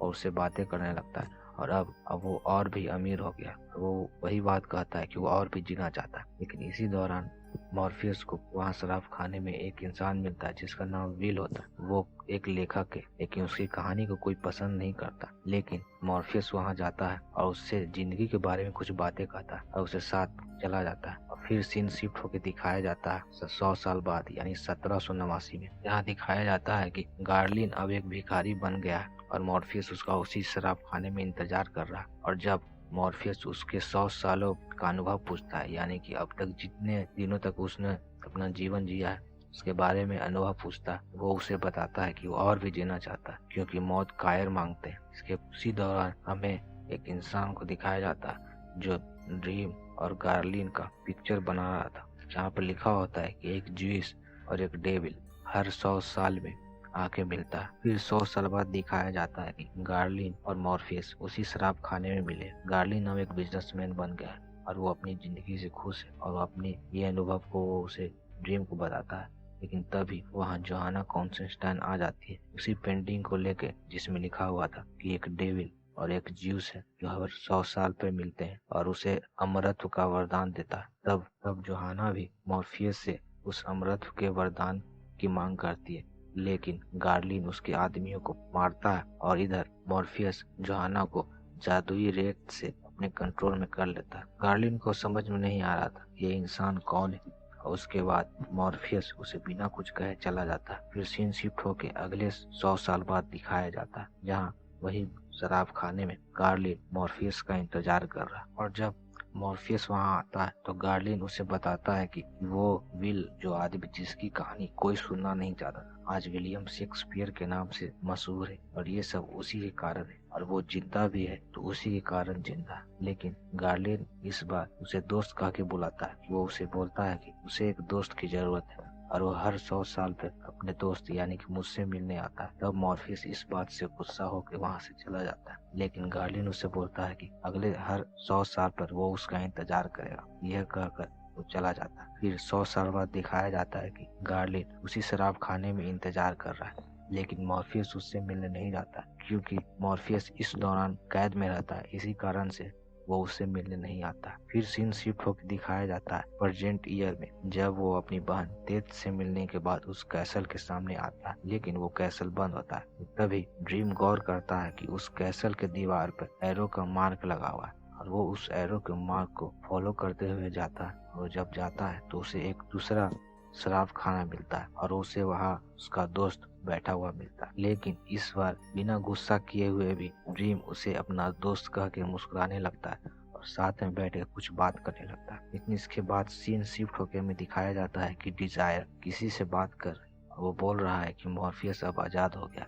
अब वो पहले से और भी ताकतवर हो चुका है और उनका प्लान फेल हो चुका है। और फिर एपिसोड यहीं पे खत्म हो जाता है। एपिसोड के स्टार्टिंग सीन में हम देखते हैं कि ड्रीम एक बुक को पलट रहा है जिसके ऊपर रोज वॉकर लिखा हुआ है। इसका मतलब वो किसी इंसान रोज वॉकर के नाम पे है और उसके बारे में। फिर सीन शिफ्ट होकर साल 2015 फ्लोरिडा शहर के एक घर में दिखाया जाता है, जहाँ एक लड़की और एक छोटा बच्चा है, दोनों कुछ सामान पैक कर रहे हैं। वो लड़की उस छोटे बच्चे की बड़ी बहन जिसका नाम जेड है और उस लड़की का नाम रोज वॉकर है। वो अपने भाई जेड का सामान पैक कर रही है क्योंकि वो दोनों न्यू जर्सी के लिए रवाना हो रहे हैं। तभी उसके रूम में उसकी माँ एंटर करती है और वो जेड से बोलती है कि वो उसे बाद में ले जाएंगे, पहले वो और उसकी बहन न्यू जर्सी जाएंगे। जिस पे उसकी बहन नाराज हो जाती है और उसके डैड से बात करना चाहती है, लेकिन उसके डैड गुस्सा है इसलिए वो उससे भी बात नहीं कर सकती। दरअसल बात यह है कि उनके माँ बाप का डिवोर्स हो चुका है, इसलिए वो दोनों अलग हो रहे हैं और उसके डैड ने उसके साथ जेड को जाने से मना कर दिया। इसके लिए वो उसे साथ नहीं ले जा सकते। फिर सीन शिफ्ट होके हमें डिजायर के बारे में दिखाया जाता है, जो अपनी बहन डिस्पेयर से कुछ बातें कर रही है। वो उसे बताती है कि ड्रीम अब आजाद हो चुका है, पर डिस्पेयर ड्रीम के लिए दुखी है। वो कहती है कि वो 100 सालों तक कैद था, इसके लिए वो बहुत दुखी है। लेकिन डिजायर उसे कहती है कि वो अभी भी उतना ही अहंकारी है और वो समझता है कि उसकी दुनिया उन दोनों की दुनिया से कई बेहतर है। डिस्पेयर ड्रीम को सबक सिखाना चाहती है। वो कहती है कि उसे लगता है कि उसकी दुनिया श्रेष्ठ है, लेकिन ड्रीम और डिस्पेयर के बिना वो कुछ भी नहीं है। डिस्पेयर उसे कहती है कि तुम्हारी बचकानी हरकत से उसे कुछ फर्क नहीं पड़ेगा जो पिछली बार तुमने उससे किया। जिस पे डिजायर उसे कहती है कि रॉड्रिक बर्जेस एक छोटा सा गलती था, और डिजायर डिस्पेयर को बताती है कि सपनों का भवन कई 100 सालों बाद आया है और वो एक लड़की है। उसने अपना काम शुरू कर दिया और उसे पता नहीं कि वो क्या चीज है। उसने आसपास की चीजों को अट्रैक्ट करना शुरू कर दिया और वही ड्रीम की बर्बादी का कारण हो, जिसके बाद दोनों खुश होने लगते हैं। और डिजायर बताती है कि उस लड़की का नाम रोज वॉकर है। फिर सीन शिफ्ट होके साल 2021 न्यू जर्सी में दिखाया जाता है, जहाँ रोज वॉकर की दोस्त लाइडा उसके घर आती है और वो उसे बताती है कि उसे उसके भाई का फोटो मिल गया। वहाँ उसका दोस्त काल भी मौजूद था। उसी दौरान रोज किसी से फोन पे बातें कर रही है और अपने भाई के बारे में जानकारी निकालने की कोशिश कर रही है, लेकिन उसे कुछ नहीं पता चलता। और साथ ही साथ उसे ये भी पता चलता है कि उसके पास अब कोई जॉब नहीं है और उसे पैसे की काफी जरूरत है। जिसके बाद लाइडा उसे बताती है कि दूसरे देश यूरोप में कोई उसके परिवार के बारे में उससे इंटरव्यू लेना चाहता है, जिसके बदले में वो उससे पैसे भी देगा, इसलिए उसे इनकार नहीं करना चाहिए और उसके पूरे खर्चे को उसे संभालेगा। इसके बाद रोज वॉकर तैयार हो जाए और वो एरोप्लेन में चले जाते हैं, जिसकी बुकिंग उसी फाउंडेशन ने की थी जहां वो अपने फैमिली के बारे में इंटरव्यू देने जा रही थी। और वहां दोनों एक दूसरे के बारे में कुछ बातें करने लगते हैं। लेकिन जब फ्लाइट में सभी लोग सो जाते हैं तब दिखाया जाता है कि लाइडा अब जगी हुई है और एक हेक्टर नाम के इंसान से बात करी। वो कोई और नहीं बल्कि उसका हस्बैंड है और वो उससे रोज वॉकर के बारे में बातें करती रहती है। लेकिन तभी हमें दिखाई देता है कि उधर से एक एयर होस्टेस आती है और लाइडा को जगा के उससे उसका सीट बेल्ट बांधने को कहती है। इसका मतलब ये है कि लाइडा भी सोई हुई थी, लेकिन वो सपनों में किसी से बात करी थी, अपने हस्बैंड से बात करी थी। और ये सब हो रहा था रोज वॉकर के कारण, क्योंकि वो एक भंवर थी। और इधर दिखाया जाता है कि ड्रीम के किंगडम में रोज वॉकर का भंवर होने की खबर चारों तरफ फैल गई है। यह एक अफवाह की तरह है कि एक भंवर सालों बाद फिर से आया है। और लूसियन ड्रीम को बताती है कि हाँ, अभी तक 3 जरूरी संरचनाएं गायब है, जिसमें एक गॉल्ट है जो कि भेष बदलने में काफी चालाक है, और दूसरा कोरिंथियन वो अभी भी आजाद घूम रहा है, और एक है फिटलर ग्रीन। और साथ ही साथ वो ड्रीम से कहती है कि एक भंवर के होने का अफवाह है। तब ड्रीम उसे बताता है कि यह अफवाह नहीं, यह एक सच्चाई है। यह भंवर कोई और नहीं बल्कि एक लड़की है जिसका नाम रोज वॉकर है। तब लूसियन ड्रीम को कहती है, मालिक आपको इसे खत्म कर देना होगा, क्योंकि अगर ये सपनों की दुनिया को खत्म करे उससे पहले आपको इसे रोकना होगा। और ड्रीम लूसियन से कहता है कि एक निदान शक्ति कुछ नहीं कर सकता जब तक वो किसी के लिए खतरा ना हो, और वो एक एन्यूलेट है, इस सदी की सबसे पहली सपनों की भंवर। ड्रीम उस सपनों के भंवर को नष्ट करने से मना करता है, क्योंकि वो जानता है कि वो एक सपनों का भंवर है और आज न कल हमारे भूले हुए सपनों को वो ढूंढ निकालेगी और उसे खत्म कर देगी। यही उसकी समस्या का निदान है। पर लूसियन ड्रीम को फिर भी उसे रोकने के लिए कहती है, लेकिन ड्रीम उसे मना कर देता है और कहता है कि हम उस पर नजर रखेंगे, जिसके लिए वो अपने रेवन को उस पर नजर रखने के लिए भेज देता है। इसके बाद सीन शिफ्ट होकर हमें दिखाया जाता है कि रोज एक कार में सोई हुई है, जिसे लाइडा जगाती है कि हम पहुंच चुके हैं। और रोज लाइडा से कहती है कि मैंने एक अजीब सपना देखा। यहाँ वो एक ओल्ड एज होम केयर में रुकते हैं और उसे एक आदमी उस इंसान के पास, उसके क्लाइंट के पास लेके जाता है जो उसका इंटरव्यू लेने वाला होता है। उसी दौरान रोज वॉकर उससे पूछती है कि ये एन्यूलेट क्या होता है, जो कि उसने सपने में ड्रीम से सुना। लेकिन वो आदमी उसे बताता है कि ये एन्यूलेट एक पुराना शब्द है और यह एक अंगूठी के समान। इसके बाद वो उसे उसके क्लाइंट के पास ले जाता है, जो कि एक बूढ़ी औरत होती है और उसका नाम यूनिटी है। ये वही औरत जो एपिसोड 1 में बची थी और ड्रीम के कैद होने पे वो अनंत नींद में सो गई, और आज उसे इस एपिसोड में दिखाया गया है जो कि एक बूढ़ी है। वो रोज को बताती है कि जब वो 12 साल की थी तो अचानक नींद में उसे एक बीमारी हो गई, जिसके बाद वो अब 8 महीने पहले ही जागी। उसे कुछ याद नहीं कि क्या हुआ, लेकिन वो उसे बताती है कि उसे सपने में कुछ देखा था जिसमें वो अपने पापा का बिजनेस संभाल रही थी और साथ ही साथ एक सुनहरे आंख वाले इंसान से मिली जिससे उसकी शादी हो गई और उसे एक बच्चा भी हुआ। लेकिन जब वो जागती है तो सब कुछ झूठ होता है सिवाय एक सच का, और वो होता है एक बच्चा। इसका मतलब उसने नींद में ही एक बच्चे को जन्म दिया, लेकिन इस बात को दबा दिया गया और उस बच्चे को किसी को दे दिया गया। लेकिन उसकी संस्थान के एक आदमी ने उस बच्चे के बारे में पता किया और उस बच्ची ने भी एक बच्चे को जन्म दिया और उस बच्ची की माँ के नाम मिरांडा है, यानी कि ये रोज वॉकर की माँ के बारे में। इसका मतलब ये है कि यूनिटी रोज वॉकर की नानी। फिर सीन शिफ्ट होके हंट्सविला अलाबामा शहर में हमें एक रेस्टोरेंट में दिखाया जाता है, जहाँ एक बूढ़ा आदमी एक लड़की और एक लड़के के साथ किसी इवेंट के बारे में प्लानिंग कर रहे हैं और उस इवेंट में गेस्ट ऑफ ऑनर कौन होगा इस बारे में डिसाइड कर रहे हैं और 2-4 नाम लेते हैं, जिसमें से वो लड़की सजेस्ट करती है कि हम सभी कोरिंथियन से मिलना चाहते हैं और सब लोग उसे देखना भी चाहेंगे, इससे हमारे टिकट की सेल्स बढ़ जाएगी। लेकिन वो बूढ़ा आदमी कहता है कि कोई नहीं जानता कि कोरिंथियन कहाँ है, वो पैसा देखता है। लेकिन सभी लोग उसके काम से वाकिफ हैं और वो मोबाइल से एक फोटो दिखाता है जिसमें हाल ही में कोरिंथियन ने किसी की आंख निकाल के मर्डर कर दिया, जिस पर वो लड़की उसे बोलती है कि हमें कोरिंथियन से मिलना होगा, उसके लिए हमें भी उसके जैसा ही कुछ करना होगा, यानी कि उसके तरह ही किसी को मारना होगा जिस तरह से वो लोगों को आंखें निकाल के मारता है कि हमें उसका कॉपी करना होगा। दरअसल ये तीनों एक सीरियल किलर होते हैं, साइको सीरियल किलर, जो खुद को कलेक्टर बुलाते हैं और वो हर साल एक इवेंट ऑर्गेनाइज करते हैं जिसमें किसी को गेस्ट ऑफ ऑनर बुलाते हैं जो सबसे ज्यादा लोगों को मारता है या सबसे खतरनाक काम से वह गेस्ट ऑफ ऑनर बुलाते हैं और आम शब्द में फैमिली मैन कहते हैं। उसी दौरान वो लड़की एक वेटर से वॉशरूम के बारे में पूछती है और उसके बाद उसके पीछे चली जाती है। फिर थोड़ी देर बाद लौटने के बाद जब वो आती है तो वो उसे कहती है कि हमें कोरिंथियन को मैसेज भेजना होगा और सबूत के रूप में वो उस वेटर की आंख को दिखाती है। फिर सीन शिफ्ट होकर हमें दिखाया जाता है कि रोज वॉकर उस बिल्डिंग में किसी रूम में जा रही है, लेकिन तभी उसे किसी की आवाज सुनाई देती और जब वो किसी दूसरे कमरे में जाती है जिस कमरे से आवाज आती है तब वहाँ त्रिदेवी मिलती है। वो उससे कुछ कहना चाहती है लेकिन रोज वॉकर उन तीनों से कुछ समझ नहीं पाती है। वो त्रिदेवियां उसे मॉर्फियस, कोरिंथियन और जेड के बारे में कुछ बताना चाहती है लेकिन वो कुछ नहीं समझ पाती और उसी दौरान उसकी दोस्त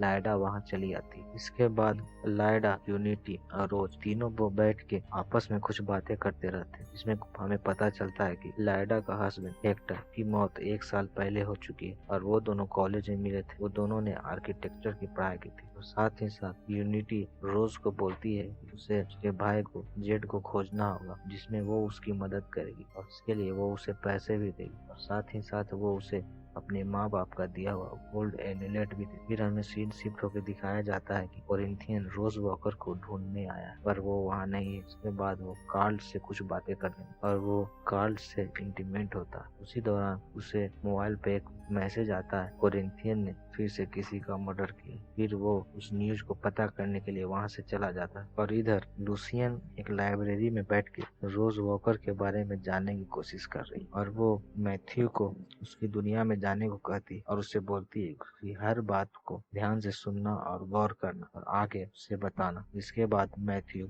उड़ के असली दुनिया में चला जाता है। इसके बाद रोज अपनी फ्रेंड लाइडा के साथ फिर से फ्लोरिडा आती है और एक फ्रेंड हैल कार्टर के होटल में आके रुकती है, जहाँ उसे कीन और बारबी नाम के दो लोग मिलते हैं। और हॉल बताता है कि उसने उसके भाई को खोजने के लिए उन दोनों से इस बात को शेयर किया था और वो उसे उसके भाई को ढूंढने में उसकी मदद करे। वहाँ उसे सांता और जिल्डा नाम की दो दोस्त भी मिलते हैं। दोनों अजीब होते हैं और साथ ही साथ से गिलबर्ट नाम के आदमी के बारे में पता चलता है, जो कि स्टोर रूम में रहता है और हमेशा किताबें पढ़ते रहता है। इसके बाद रोज वॉकर एक लेडी ऑफिसर के यहाँ जाती है। वहाँ जाके वो उससे अपने भाई के बारे में पूछती है, लेकिन वो लेडी ऑफिसर उससे भाई के बारे में बताने के लिए मना कर देती है। लेकिन बहुत मिन्नत करने के बाद वो लेडी ऑफिसर उसे बताती है कि उसका भाई उसके डैड के दोस्त के पास है। जिसके बाद रोज और लाइडा वहाँ से चले जाते हैं और शाम को वो सभी हाल का परफॉर्मेंस देखने के लिए एक होटल में जाते हैं, जहाँ हाल एक गाना गा रहा होता है। जिसके बाद रोजी बाहर आके कॉल पे कुछ बातें करने लगती है, लेकिन उसी दौरान दो लड़के आके उससे उसका मोबाइल और पर्स छीनने की बात करते हैं। लेकिन उसी वक्त एक बूढ़ा आदमी आके उसे बचा देता है। उसका नाम गिलबर्ट होता है। ये वही आदमी होता है जो स्टोर रूम में हमेशा बैठ के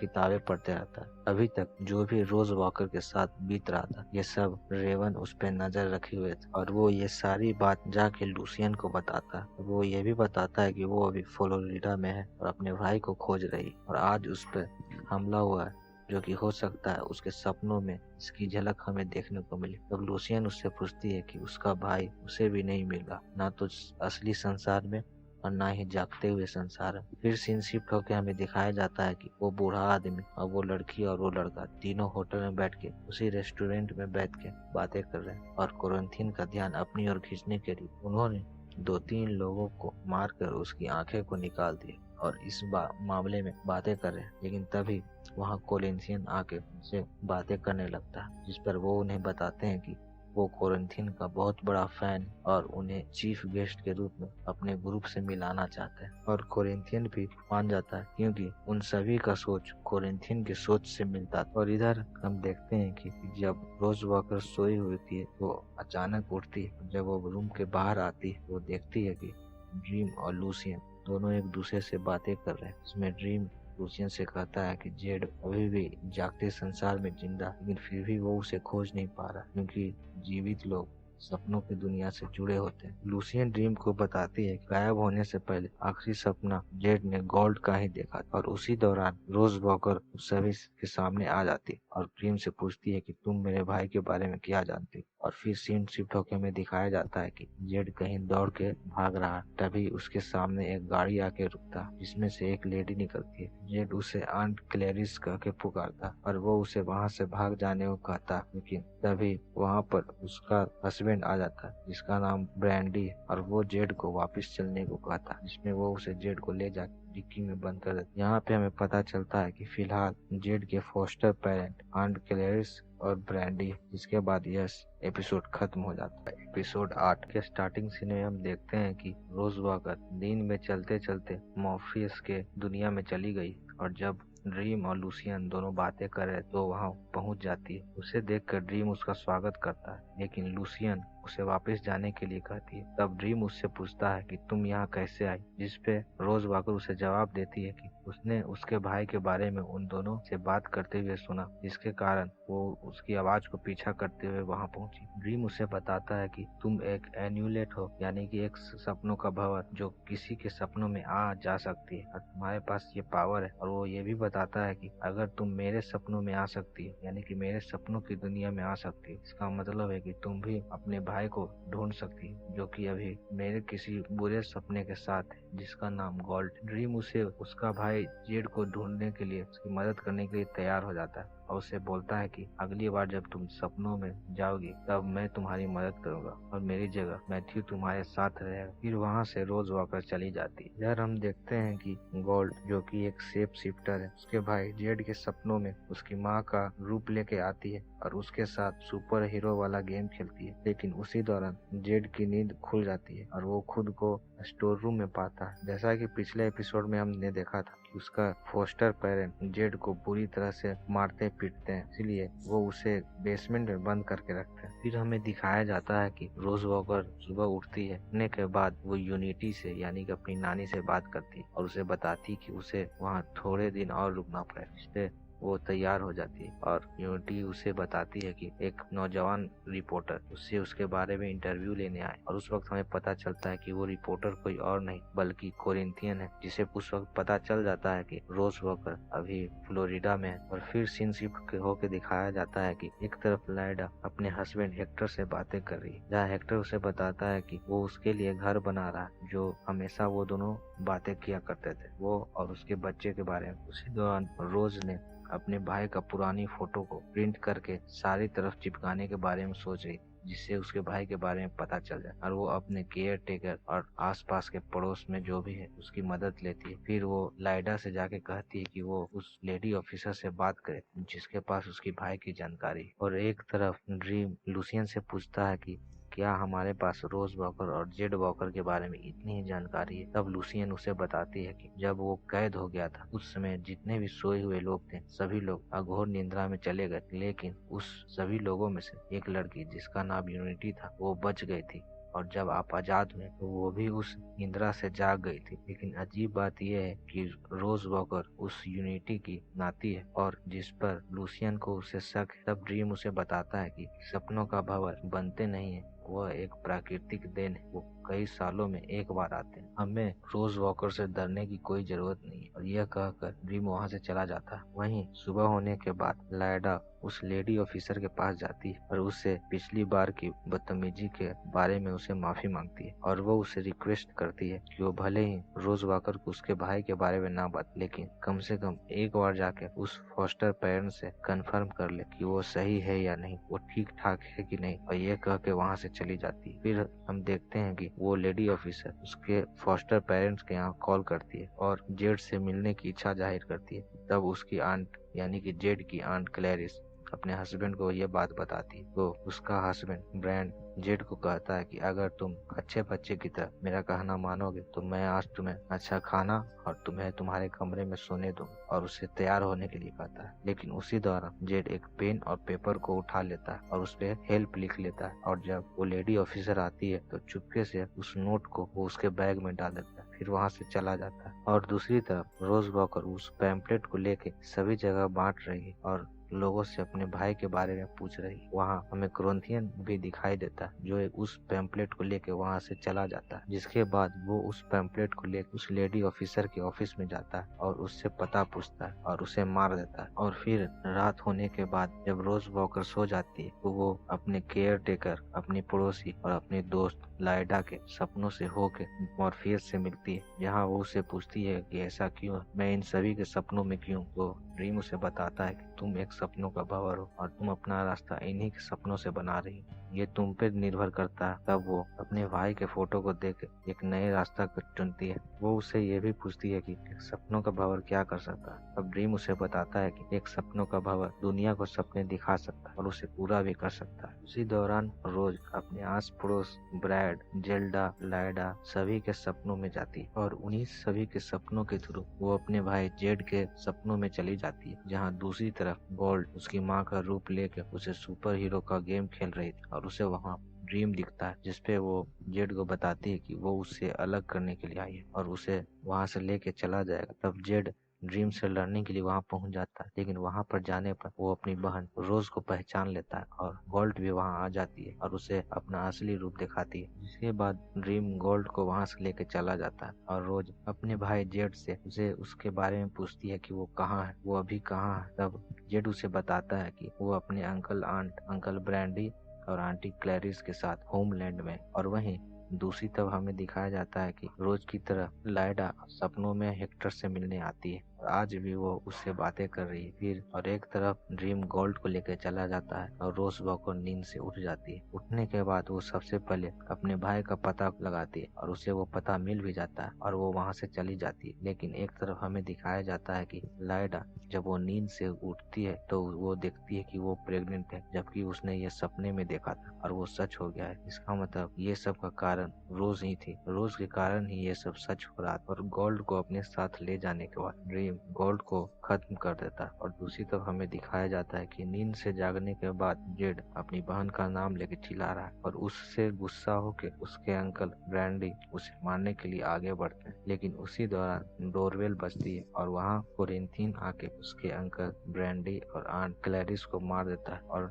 जेड को आजाद करके उसे अपने साथ ले जाता है और उसे बताता है कि वो उसे उसके बहन के पास लेके चला जाए। और फिर एपिसोड यहीं पे खत्म हो जाता है। एपिसोड 9। पिछले एपिसोड में हम देखते हैं कि जब रोज वॉकर को उसके भाई के बारे में पता चलता है वो उसके फॉस्टर पेरेंट के यहाँ जाती है, लेकिन वहाँ जाके उसे पता चलता है कि किसी ने वहाँ के लोगों को मार दिया है, लेकिन जेड वहाँ नहीं। इसके बाद वो वापिस आ जाती है और लाइडा को अपने सपनों के बारे में बताती है। वो उसे बताती है कि कुछ दिनों से अब तक अजीब अजीब सपने देख रही है। वो उसके बारे में बताती है कि उसने भी हेक्टर को उसके साथ सपनों में देखा है। लेकिन जब लाइडा उसके पास आती है और वो देखती है कि वो असल में प्रेग्नेंट हो गई, जो कि उसने सपने में देखा, वो विश्वास नहीं करता। और ये सब मैथ्यू खिड़की से देख रहा होता और उसी दौरान वो उड़कर ड्रीम की दुनिया में चला जाता है और इस बात को लूसियन को बताता है। तब लूसियन उसे कहती है कि तुम्हें ये बात ड्रीम को ही बताना चाहिए क्योंकि यह मेरा काम नहीं है। असल में वो ड्रीम से नाराज है क्योंकि उसने गोल्ड को मार दिया, जिसपे लूसियन उसे बदलने के लिए और उसे मौका देने के लिए ड्रीम से गुजारिश करती है, लेकिन ड्रीम फिर भी उसकी नहीं सुनता, जिसके कारण वो ड्रीम से नाराज है। लेकिन मैथ्यू से कहता है कि यह वक्त एक दूसरे से मुंह फुलाने का नहीं है, यह वक्त है साथ में काम करने का, क्योंकि अगर सपनों का भंवर कंट्रोल में नहीं रहा तो दुनिया खत्म हो सकती है। और दूसरी तरफ हम देखते हैं कि जेड को कोरिंथियन कहीं ले जा रहा है। उसने जेड के साथ अच्छी दोस्ती कर ली है और वो उसे आइसक्रीम खिलाता है और उसी दौरान वो उसे बोलता है कि उसे कहीं जरूरी इवेंट में जाना है। वो उसे रोज वॉकर तक नहीं ले जाएगा बल्कि रोज वॉकर उसके साथ आएगी और ये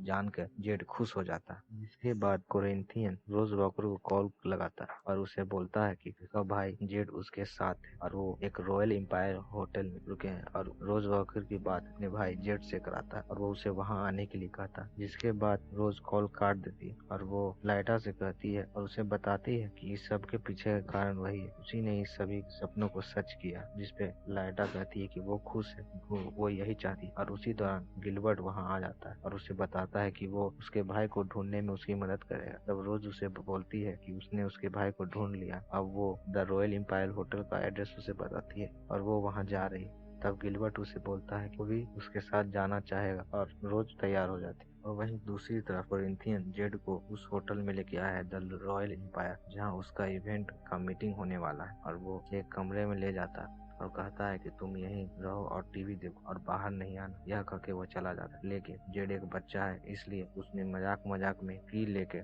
वहाँ से बाहर आ जाता है कुछ मस्ती करने के लिए। दूसरी तरफ हमें दिखाया जाता है कि सपनों में हेक्टर और लाइडा आपस में बात कर रहे हैं, लेकिन वहीं पे गम के झटके महसूस होने लगते हैं। और जब लाइडा बाहर आती है तो देखती है सब कुछ ठीक है और उसके बाद में दिखाया जाता है कि एक स्टाफ दौड़ते हुए लूसियन को खोजते आता है और उससे ड्रीम मिल जाता है और वो उसे बताता है कि कुछ न कुछ गड़बड़ है, कुछ हो रहा है, जिसका पता करने के लिए ड्रीम लूसियन के पास जाता है और उससे पूछता है कि उसकी गैर हाजिरी में जब वो कैद था क्या इससे पहले कभी ऐसा हुआ था। तब लूसियन उसे बताती है कि ऐसा कुछ नहीं हुआ था और उसे ये भी बताती है कि इन सबके पीछे रोज वॉकर ही है। दूसरी तरफ हम देखते हैं कि कार में गिलबर्ट और रोज कहीं जा रहा है और दोनों आपस में कुछ न कुछ बातें करते हैं, जिससे रोज अपने भाई जेड के बारे में बातें करती है और वो उसे बताती है वो उसका अच्छे से ख्याल रखेगी। और गिलबर्ट भी उसे बताता है कि वो ज्यादा ही घबरा रही है और गिलबर्ट अपने बारे में बताता है, वो इंसानों के व्यवहार के बारे में बताता है। लेकिन गिलबर्ट की बात को सुनकर रोज वॉकर सो जाती है और उसी दौरान सोने के बाद वह सपनों में लाइडा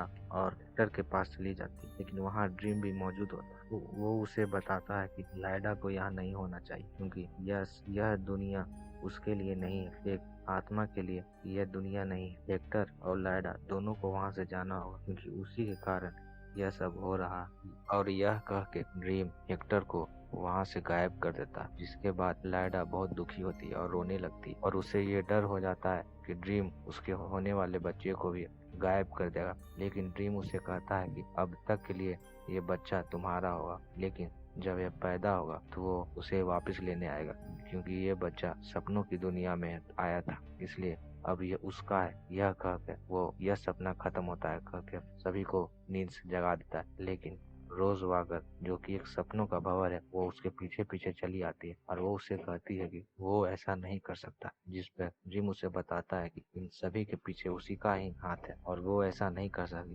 तब रोज उसे कहती है कि एक सपनों का भंवर के पास सपनों को सच करने की ताकत होती है, वो ड्रीम को उसका बच्चा नहीं ले जाने देगी। यह कह के वो सपने से बाहर आ जाती और जाग जाती है। लेकिन तभी लाइडा उसे कॉल करके बोलती है कि ड्रीम ने हेक्टर को उससे दूर कर दिया, लेकिन वो बच्चा अभी भी उसके पास है, अभी भी वो प्रेग्नेंट है। तब रोज उसे आश्वासन देती है कि अगली बार से ड्रीम ऐसा नहीं करेगा और उसी दौरान गिलबर्ट से कहता है कि हम पहुंच गए। और वहीं दूसरी तरफ उस मीटिंग में कोरिंथियन को एक नौजवान लड़का बहुत देर से घूर के देखते रहता है और जब कोरिंथियन उस लड़के से जाके मिलता है वो लड़का उसे बताता है कि वो उसका बहुत बड़ा फैन है और वो खुद को बूगीमैन बताता है और उससे थोड़ी देर मिल के बातें करने का इच्छा जाहिर करता है। लेकिन तभी उस मीटिंग के होस्ट करने वाले वो बूढ़ा और वो लड़का लड़की दोनों वहां पहुंचते हैं। तब कोरिंथियन उसे बोलता है कि हम थोड़ी देर बाद मिलेंगे। इसके बाद वो लड़का जो खुद को बूगीमैन बताता है वो वहां से चला जाता है और कोरिंथियन उस बूढ़े आदमी को बताता है कि ये आदमी बूगीमैन नहीं बल्कि कोई और है, क्योंकि बूगीमैन आज से 3 साल पहले ही मर चुका है। तब वो बूढ़ा आदमी उसे बोलता है कि हम उसे देख लेंगे, आप चिंता ना करें। और वहीं दूसरी तरफ जेड उस होटल में इधर उधर कहीं घूमते रहता है और वहाँ गिलबर्ट और रोज दोनों पहुंच जाते हैं। लेकिन उस इवेंट का कोऑर्डिनेटर उन्हें अंदर नहीं जाने देता क्योंकि वो उसके गेस्ट नहीं थे। लेकिन फिर भी रोज उस कोऑर्डिनेटर से 2 बैज को चुरा लेती है और उसे पहन के अंदर चली जाती है, जहां दोनों गिलबर्ट और रोज वॉकर दोनों एक दूसरे को दूसरे दिशा में जाने के लिए कहते हैं ताकि वो जल्दी से जेड को खोज सके। और उसी दौरान गिलबर्ट अलग अलग रूम में जाके ढूंढना शुरू करता है। तब गिलबर्ट यह पाता है कि अलग अलग रूम में बहुत सारे साइको किलर्स अपने अपने बारे में बता रहे हैं और वो समझ जाता है कि यहाँ कुछ न कुछ गड़बड़ है। और साथ ही साथ वो वहाँ कोरिंथियन को भी देखता है जो उस इवेंट को होस्ट करने वाले उस बूढ़े इंसान से बात कर रहे हैं और वो बूढ़ा इंसान उस बूगीमैन को मारने के लिए कोरिंथियन को अपने साथ लेके जाता है। जिसके बाद कोरिंथियन उस बूगीमैन को अकेले में ले जाके उसे मार देता है और उसे मारते हुए जेड उसे देख लेता है, जिसके बाद वो डर के वहाँ से भाग जाता है। और दूसरी तरफ जब गिलबर्ट कोरिंथियन को देख लेता तो वो वहां से जाने लगता और रिसेप्शनिस्ट को रोज वॉकर के लिए एक मैसेज देने के लिए कहता है। तब रिसेप्शनिस्ट उसे बोलती है कि रोज वॉकर ने अब तक अपने रूम में चेक इन नहीं किया और उसे पता लगता है कि रोज वॉकर के लिए एक रूम बुक्ड है। तब गिलबर्ट रोज वॉकर के लिए एक मैसेज छोड़ के वहां से चला जाता और जब अपने भाई को ढूंढते ढूंढते रोज वॉकर रिसेप्शनिस्ट के पास जाती है, वो रिसेप्शनिस्ट उसे बताती है कि उनके नाम का एक रूम बुक हो चुका है और साथ ही में वो गिलबर्ट का मैसेज उसे बताती है कि गिलबर्ट को कुछ जरूरी काम पड़ गया था जिसके कारण उन्हें वहां से जाना पड़ गया और उसे वो की देती है। अपने रूम की को लेने के बाद रोज वॉकर अपने रूम में जाने लगती है, लेकिन उसी रास्ते में उसे उसका भाई मिल जाता है जो कि कोरिंथियन से डर के भाग रहा होता है। वहीं दूसरी तरफ जब ड्रीम लूसियन से मिलने जाता तो लूसियन उसे बताती है कि कोई उनसे मिलने आया, लेकिन ड्रीम उसे बताता है कि लूसियन सही थी, वो रोज वॉकर ही थी जो ये सब करवा रही थी। और लूसियन उसे बताती है कि फिडलर ग्रीन जो वहाँ से भाग गया था वो वापस आ गया। और जब देखते हैं कि फिडलर्स ग्रीन कोई और नहीं बल्कि वो गिलबर्ट है और वो गिलबर्ट उसे बताता है कि कोरिंथियन ने असल दुनिया में एक अजीब तरह का माहौल बना दिया। सभी लोग वहाँ पर मजे के लिए एक दूसरे को मार रहे हैं और उसे रोकना बहुत जरूरी है। वो ड्रीम को बताता है कि रोज वॉकर भी वहाँ है और उसे बचाने के लिए उसे रिक्वेस्ट करता। और थोड़ी ही देर बाद लूसियन गिलबर्ट को बताती है कि रोज वॉकर इन सपनों का भंवर है और ड्रीम उसे खत्म करने जा रहे हैं। जिसके बाद यह एपिसोड खत्म हो जाता है। एपिसोड 10 की स्टार्टिंग सीन में हम देखते हैं कि जेड से मिलने के बाद रोज को पता चलता है कि कोरिंथियन ने किसी को जान से मार डाला। तब कोरिंथियन रोज और जेड को बताता है कि वो उसे बचा रहा है और वो रोज को लॉर्ड मॉर्फियस से बचा रहा है। तब रोज ये समझ जाती है कि कोरिंथियन बुरे सपनों में से है जो भाग गया है। कोरिंथियन रोज को बताता है कि ड्रीम उसे मार देगा क्योंकि वो एक सपनों का भंवर है, लेकिन तुम्हें सिर्फ मैं ही बचा सकता हूँ और अगर तुम ड्रीम को मार दोगी तो तुम बन जाओगी सपनों की दुनिया की प्रमुख और मैं आजाद हो जाऊँ। कोरिंथियन रोज को उसके कमरे में ही रहने को कहता है क्योंकि बाहर उसे खतरा है और ड्रीम का कौवा उसे खोज लेगा। अपनी मीठी मीठी बातों से कोरिंथियन रोज का भरोसा जीत लेता है और उससे 1 घंटे बाद मिलने को कह के अपनी मीटिंग में चला जाता है और रोज और जेड सोने के लिए चले जाते हैं। इधर नीचे हॉल में कोरिंथियन सबको अपने स्पीच से खुश कर देता है और उन्हें आंख बंद करके सपने देखने के लिए कहता है और उस सपने में सबको अपना काम को एंजॉय करने के लिए कहता है। उसी दौरान सभी लोग नींद में चले जाते हैं। यहाँ वे सभी लोग अपने अपने सपनों में अपने किए हुए मर्डर के बारे में सोच रहे, लेकिन दूसरी तरफ रोज सपने में अपने भाई को उस होटल से लेके जा रही है। लेकिन उसी दौरान ड्रीम उस हॉल में आ जाता है और कोरिंथियन से बात करने लगता है और उससे बताता है कि वो इस दुनिया को नुकसान पहुंचा रहा है और उसे यहाँ से जाना होगा। लेकिन कोरिंथियन ड्रीम पर चाकू से वार करता है, जिससे ड्रीम घायल हो जाता है और ड्रीम चौंक जाता है कि ऐसा नहीं हो सकता, कोरिंथियन उसे नुकसान नहीं पहुंचा सकता। तब कोरिंथियन उसे बताता है कि उसने रोज को सपनों की दुनिया में भेज दिया है, जिससे उसने यहाँ पर सोए सभी लोगों के सपनों की दीवार को खत्म कर दिया है और सभी लोग यहाँ पर मेरे सपने देख रहे हैं, जिसके कारण आप कमजोर हो गए।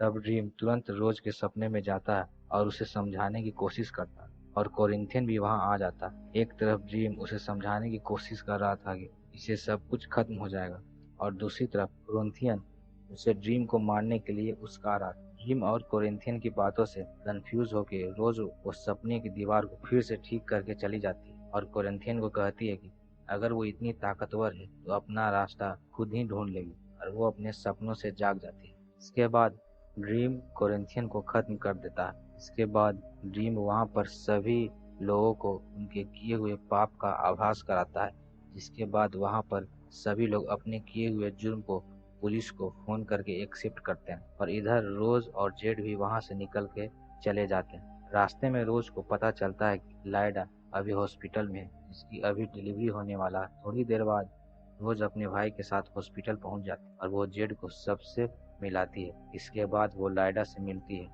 और उससे कहती है कि वो डरी हुई है क्योंकि अगर वो सो गई तो ड्रीम उसे मार देगा, लेकिन लाइडा उसे किसी तरह से हैंडल करने को कहती है। इसके बाद जब रोज सोती है तब वह सभी के सपनों में चली जाती है और सपनों की दीवार टूट जाने के बाद सभी लोग वहाँ पर एक दूसरे के सपनों में आ जाते हैं। लेकिन उसी दौरान सपनों में एक भंवर रोज को छोड़ के सभी को लेके वहाँ से चला जाता है। इसके बाद ड्रीम रोज के पास आता है और उसे कहता है कि अभी सब लोग सुरक्षित हैं, लेकिन जब तक तुम जिंदा हो कोई सुरक्षित नहीं है। ड्रीम रोज को मारना नहीं चाहता है और उसे अपने यहाँ रुकने को भी कहता है। उसी वक्त गिलबर्ट भी वहाँ आ जाता है। तब रोज को पता चलता है कि गिलबर्ट भी एक सपना है। गिलबर्ट ड्रीम से कहता है कि वो चाहे तो रोज के बदले उसे खत्म करे, लेकिन ड्रीम गिलबर्ट को अपना काम वापस संभालने के लिए कहता है और तब हमें पता चलता है कि गिलबर्ट एक जगह है जिसका नाम फिल्डर्स ग्रीन है। वो एक बागीचा है। इधर दिखाया जाता है कि सोने के बाद यूनिटी ड्रीम की दुनिया में उसकी लाइब्रेरी में चली जाती है और अपनी जीवन की किताब खोजते रहती है और उसे वहाँ लूसियन उसे उसके जीवन की किताब खोजने में मदद करती है। और दूसरी तरफ जब ड्रीम रोज को मारने वाला ही होता है, पर वहाँ पर यूनिटी और लूसियन आके ड्रीम को रोक देती है और यूनिटी अपनी किताब को ड्रीम को दिखाती है, जिसमें उसकी सारी पास्ट और फ्यूचर के बारे में लिखा हुआ था। यूनिटी ड्रीम को बताती है कि इस किताब के अनुसार मुझे सपनों का भंवर होना चाहिए था, लेकिन जब आप कैद हो गए और मैं नींद में चली गई, जिसके कारण आज रोज एक सपनों का भंवर। इसके बाद यूनिटी रोज से कहती है कि वह जिस चीज का इस्तेमाल करके सपनों में आ जाती है वो मुझे दे दो। तब रोज यूनिटी को अपने अंदर से एक क्रिस्टल जो एक हार्ट शेप में होता है वो यूनिटी को दे देती है। इसके बाद यूनिटी अब सपनों का भंवर बन गई है। इसके बाद ड्रीम उस क्रिस्टल को लेके उसे तोड़ देता है, जिससे यूनिटी नींद में ही मर जाती है। अपनी आखिरी शब्द में यूनिटी रोज को बताती है कि यह पहले से ही तय था, क्योंकि अगर ये सब ना होता तो मैं उस सुनहरे आंख वाले आदमी से नहीं मिलती। इसके बाद तुम्हारी माँ और तुम नहीं होती। यूनिटी की उस सुनहरे आंख वाले आदमी के बारे में सुन के ड्रीम समझ जाता है कि वो डिजायर के बारे में बात कर रही है और ये भी समझ आता है कि यह सब खेल डिजायर का ही था, उसी के कारण वो 100 सालों तक कैद में था। इसके बाद रोज नींद से जाग जाती है और हॉस्पिटल में जाके लाइडा और उसके बच्चे से मिलती है और इधर ड्रीम डिजायर के महल में आता है और दोनों एक दूसरे से बातें करते हैं, जिसमें ड्रीम डिजायर को बताता है कि तुम्हारी सारी चालें को मैं समझ गया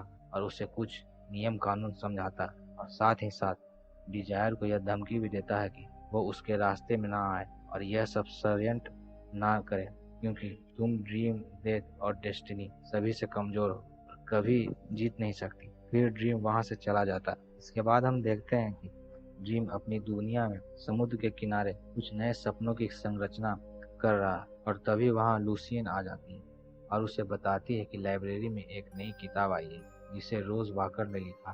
तब ड्रीम उससे पूछता है कि मेरे बारे में क्या लिखा है, तो लूसियन उसे बताती है कि आपको ये शायद पसंद ना आए पर मुझे बहुत अच्छी लगी। इसके बाद ड्रीम लूसियन को अपनी नई संरचना को दिखाता है जो कि कोई और नहीं बल्कि गोल्ड होती है। इसे थोड़ा अलग अंदाज में बनाया गया था, जैसे कि इस बार गोल्ड के पास पंख है और ड्रीम लूसियन को कोरिंथियन की खोपड़ी देके उसे एक सुरक्षित जगह रखने को कहता है। लास्ट सीन में हम देखते हैं कि हेल में लूसीफर से मिलने एजाजेल नाम का एक शैतान वहां आता है, जहां लूसीफर उसे अपने दुश्मन ड्रीम के यहाँ हमला करने के लिए कह रही है और जागते संसार और सुनहरी नगरी पर भी। इसके लिए एजाजेल लूसीफर को कहता है कि हम किसी पर हमला नहीं कर सकते, पर क्यों ना हम अपनी सीमा ही बढ़ा लें।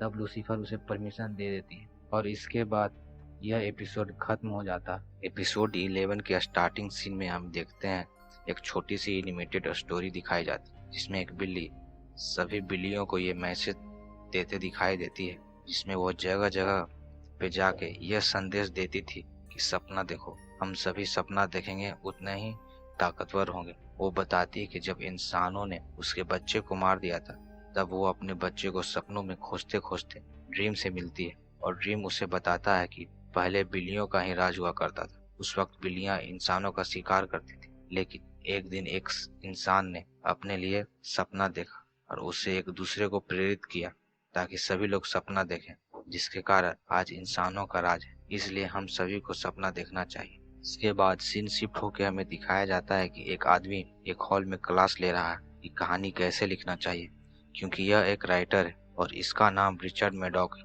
और बच्चे उससे कुछ सवाल जवाब भी करते हैं। उसी दौरान वहाँ एक लड़की आती है जो कि एक डॉक्टर है और क्लास खत्म होने के बाद रिचर्ड के पास आके उसे एक जार देती है जिसमें कुछ था जिसे रिचर्ड ने ही उससे मांगा था। उसके बदले रिचर्ड उसे अपनी पहली फेमस बुक पर एक ऑटोग्राफ देके और वहां से चला जाता। इसके बाद रिचर्ड एक बूढ़े आदमी के यहाँ जाता है जिसका नाम इरेस्मस फ्राई है, जो एक फेमस राइटर है। वहां हमें पता चलता है कि रिचर्ड का सिर्फ एक ही नॉवेल फेमस हो पाया है और इसके बाद वो कुछ लिख नहीं पा रहा था। तब रिचर्ड इरेस्मस को वो जार देता है और इरेस्मस उस जार से कुछ पत्थरी निकालता है और बताता है कि माना जाता है कि इस पत्थरी से कई बीमारियां ठीक हो सकती है। इसके बाद इरेस्मस उसे उसके इनाम के बारे में बताता है। वो उसे बताता है कि 27 साल की उम्र में वो माउंट हेलिकन नाम की जगह पर गया था एक नॉवेल के केस में, और जब वो वहां गया तब उसे वहां एक छुपा हुआ लेख मिला जिसमें उसे मिला उन्हें काबू कैसे किया जाता है तंत्र मंत्र से, और कुछ विवाद थे। ये कह के वो उसे एक कमरे में लेके चलता है जहाँ रिचर्ड को एक खूबसूरत लड़की दिखाई देती है जिसे इरेस्मस ने बंदी बना के रखा था। इरेस्मस रिचर्ड को उस लड़की से मिलाता है जिसका नाम कोलाइपी है। ये उम्र की ज्ञान देवी है और अपनी 9 बहनों में से सबसे छोटी। अब ये तुम्हें नए नए कहानियां और प्रेरणा देगी जिससे तुम अपनी नोवेल लिखने में कोई दिक्कत नहीं होगी और तुम भी मेरी तरह फेमस हो जाओगे। यहाँ हमें पता चलता है कि इरेस्मस ने जो भी नोवेल लिखी थी और फेमस हुई थी वो सब कोलाइपी का ही आइडिया था। जिसके बाद इरेस्मस उसे रिचर्ड को सौंप देता है। इरेस्मस ने धोखे से कोलाइपी को अपना गुलाम बना लिया था। इरेस्मस ने कोलाइपी को बाद में आजाद करने का वादा किया था, पर उसने ऐसा नहीं किया और उसे धोखा दे दिया। अब इरेस्मस ने कोलाइपी को रिचर्ड को सौंप दिया और वो उससे बंध गई, इसलिए वो चाह के भी उससे दूर भाग नहीं सकता। अब कोलाइपी को रिचर्ड खुद आजाद कर सकता है। इसके बाद रिचर्ड कोलाइपी को अपने घर में लेके जाता है जहाँ वो उसे अपनी मदद करने को कहता है, पर कोलाइपी तैयार नहीं होती है। कोलाइपी को मनाने के लिए रिचर्ड उसे कुछ गिफ्ट देता है, पर कोलाइपी एक ज्ञान की देवी है। वो इस सब से खुश नहीं होती। वो रिचर्ड को कला के प्रति समर्पण दिखाने को कहती है। कोलाइपी उसे बताती है कि कैसे इरेस्मस ने उसे धोखे से उसे गुलाम बनाया था जब वो माउंट हेलिकन के पवित्र झरने पर नहाने के लिए गई और अपना ग्रंथ को उसने किनारे रखा, पर इरेस्मस ने चोरी से उसे उठाया और उस ग्रंथ को पढ़ने लगा और उसे जला दिया। जिसके बाद मैं इरेस्मस से बंध गई थी। मैं उससे अपना ज्ञान नहीं बांटना चाहती थी, पर उसने मेरे साथ जबरदस्ती किया और अब मैं तुमसे बंध गई हूँ। लेकिन रिचर्ड उससे कहता है कि वो भी फंसा हुआ है क्योंकि उसने एक नई नॉवेल लिखने का एडवांस पैसा ले चुका है, पर उसे नॉवेल का कोई अच्छा आइडिया नहीं आ रहा है। इसलिए वो कोलाइपी से मदद मांगता है, पर कोलाइपी उसे इनकार कर देती है। इसके बाद रिचर्ड नॉवेल लिखने की कोशिश कर रहा होता है। उसी दौरान उसके इन्वेस्टर का कॉल उसे आता है, जिसमें वो रिचर्ड को धमकी देता है कि टाइम जा चुका है, अगर वो इस महीने नॉवेल नहीं दिखाया कि उसने क्या लिखा है तो उसका हाल बहुत बुरा होगा। इसके बाद रिचर्ड ऊपर रूम में जाके कोलाइपी को पीटता है, जिसके बाद कोलाइपी उसे कुछ आइडिया देती है और वो लैपटॉप पर कुछ लिखने लगता है। उसी दौरान कोलाइपी उन तीनों देवियों से मदद मांगती है, जिसके बाद वो उसे बताती है कि वो उसकी मदद नहीं कर सकती क्योंकि तुम कानूनी रूप से बंध चुकी। पर वो कोलाइपी को उपाय बताती है कि ड्रीम से मदद मांगो तो हो सकता है कि वो तुम्हारी मदद करे, क्योंकि पहले मॉर्फियस और कोलाइपी दोनों एक साथ ही थे, पर उसके बच्चे की मौत के बाद दोनों अलग हो गए और वो कोलाइपी को पसंद नहीं करता। लेकिन फिर भी कोलाइपी को कोशिश करना चाहिए और कोलाइपी तीनों देवियों से ड्रीम की मदद लेने से इनकार कर देती है। पर वो देवियां उसे बताती है कि तुम्हारी तरह ड्रीम को भी इंसानों ने 100 सालों तक कैद कर लिया और उसके साथ क्या क्या हुआ वो सब उसे बताती है। ये बता के वो सभी वहाँ से चली जाती है। सीन शिफ्ट होकर दिखाया जाता है कि कुछ साल बाद रिचर्ड उस नॉवेल से काफी सक्सेसफुल और फेमस हो गया और कुछ लोग उसके घर पार्टी कर रहे हैं। रिचर्ड को बहुत सारा ऑफर्स भी आ रहे हैं, जैसे कि टीवी शो वगैरह। इसके बाद रिचर्ड कोलाइपी को अपने साथ लेके जाना चाहता इसी टीवी शो के लिए, पर उसी दौरान उसे एक कॉल आता है और वो बात करने में व्यस्त हो जाता है। लेकिन तभी कोलाइपी को एक न्यूज़पेपर दिखाई देता है जिसमें सालों से सो रहे अघोर निद्रा वाले बीमार लोगों को होश आ गया। उसी दौरान कोलाइपी मौका देख के ड्रीम का नाम एक पेपर पर लिखी उसे मदद मांगती, लेकिन उसी वक्त रिचर्ड वहां आ जाता है और उस पेपर को जला देता। इसके बाद रात के समय ड्रीम कोलाइपी के पास आता है और ड्रीम उससे उसकी मदद करने को रेडी हो जाता है। वहीं रिचर्ड सुबह में जब अपने घर आता है तब वो वहां ड्रीम को देखता है और ड्रीम उसे कोलाइपी को आजाद करने को कहता है, पर रिचर्ड मना कर देता है। वो बताता है कि अगर वो कोलाइपी को आजाद कर दे तो उसे आइडिया कौन देगा। तब ड्रीम उसे कहता है कि तुम इंसानों ने उसे बहुत दुख पहुंचाया है और अगर तुम्हें उसके आइडिया चाहिए तो तुम्हें हद से ज्यादा आइडियाज मिलेंगे। ऐसा कहकर ड्रीम चला जाता है। तभी हमें पता चलता है कि रिचर्ड सपना देख रहा था। जिसके बाद रिचर्ड कोलाइपी से पूछता है कि ये मॉर्फियस कौन है। तब कोलाइपी उसे बताती है कि वो अभी सपनों के राजा ड्रीम से मिली है, जो कभी उसके हस्बैंड हुआ करते थे। इसके बाद रिचर्ड एक क्लास में नॉवेल के बारे में क्लास ले रहा होता है, जहाँ उसे मॉर्फियस दिखाई देता है। इसके बाद उसे अचानक बहुत सारे आइडियाज आने लगते हैं और वो खुद पर काबू कर नहीं पाता। वो खुद पर काबू कर नहीं पा रहा होता है, इसलिए वो दीवार पर अपने खून से कहानी लिखने रहता है, जिसे रिचर्ड चाह के भी रोक नहीं पा रहा था। लेकिन उसके पास उसकी दोस्त, वही डॉक्टर जिसका नाम नोरा है, वो आती है और वो उसे कहता है कि उसके घर पर एक औरत बंद है, उससे कहना कि वो आजाद है। और इसके बाद नोरा रिचर्ड के घर जाती है, पर वहाँ कोई नहीं होता। कोलाइपी रिचर्ड के बोलते ही वहाँ से आजाद हो गई थी और ड्रीम को थैंक यू बोल के वहाँ से चली जाती है। इसके बाद लास्ट सीन में हमें यह दिखाया जाता है कि रिचर्ड को अब कुछ याद नहीं है कि इसके साथ क्या हुआ और ड्रीम के बारे में उसे कुछ याद नहीं आ रहा। तो दोस्तों, कैसा लगा आपको इस वेब सीरीज का एक्सप्लेनेशन? और अगर आप इस चैनल पर नए हैं तो सब्सक्राइब करना ना भूलें ताकि कोई भी नोटिफिकेशन आपसे मिस ना हो, और शेयर और कमेंट करना ना भूलें। आप कौन सी वेब सीरीज का एक्सप्लेनेशन चाहते हैं कमेंट में जरूर लिखें।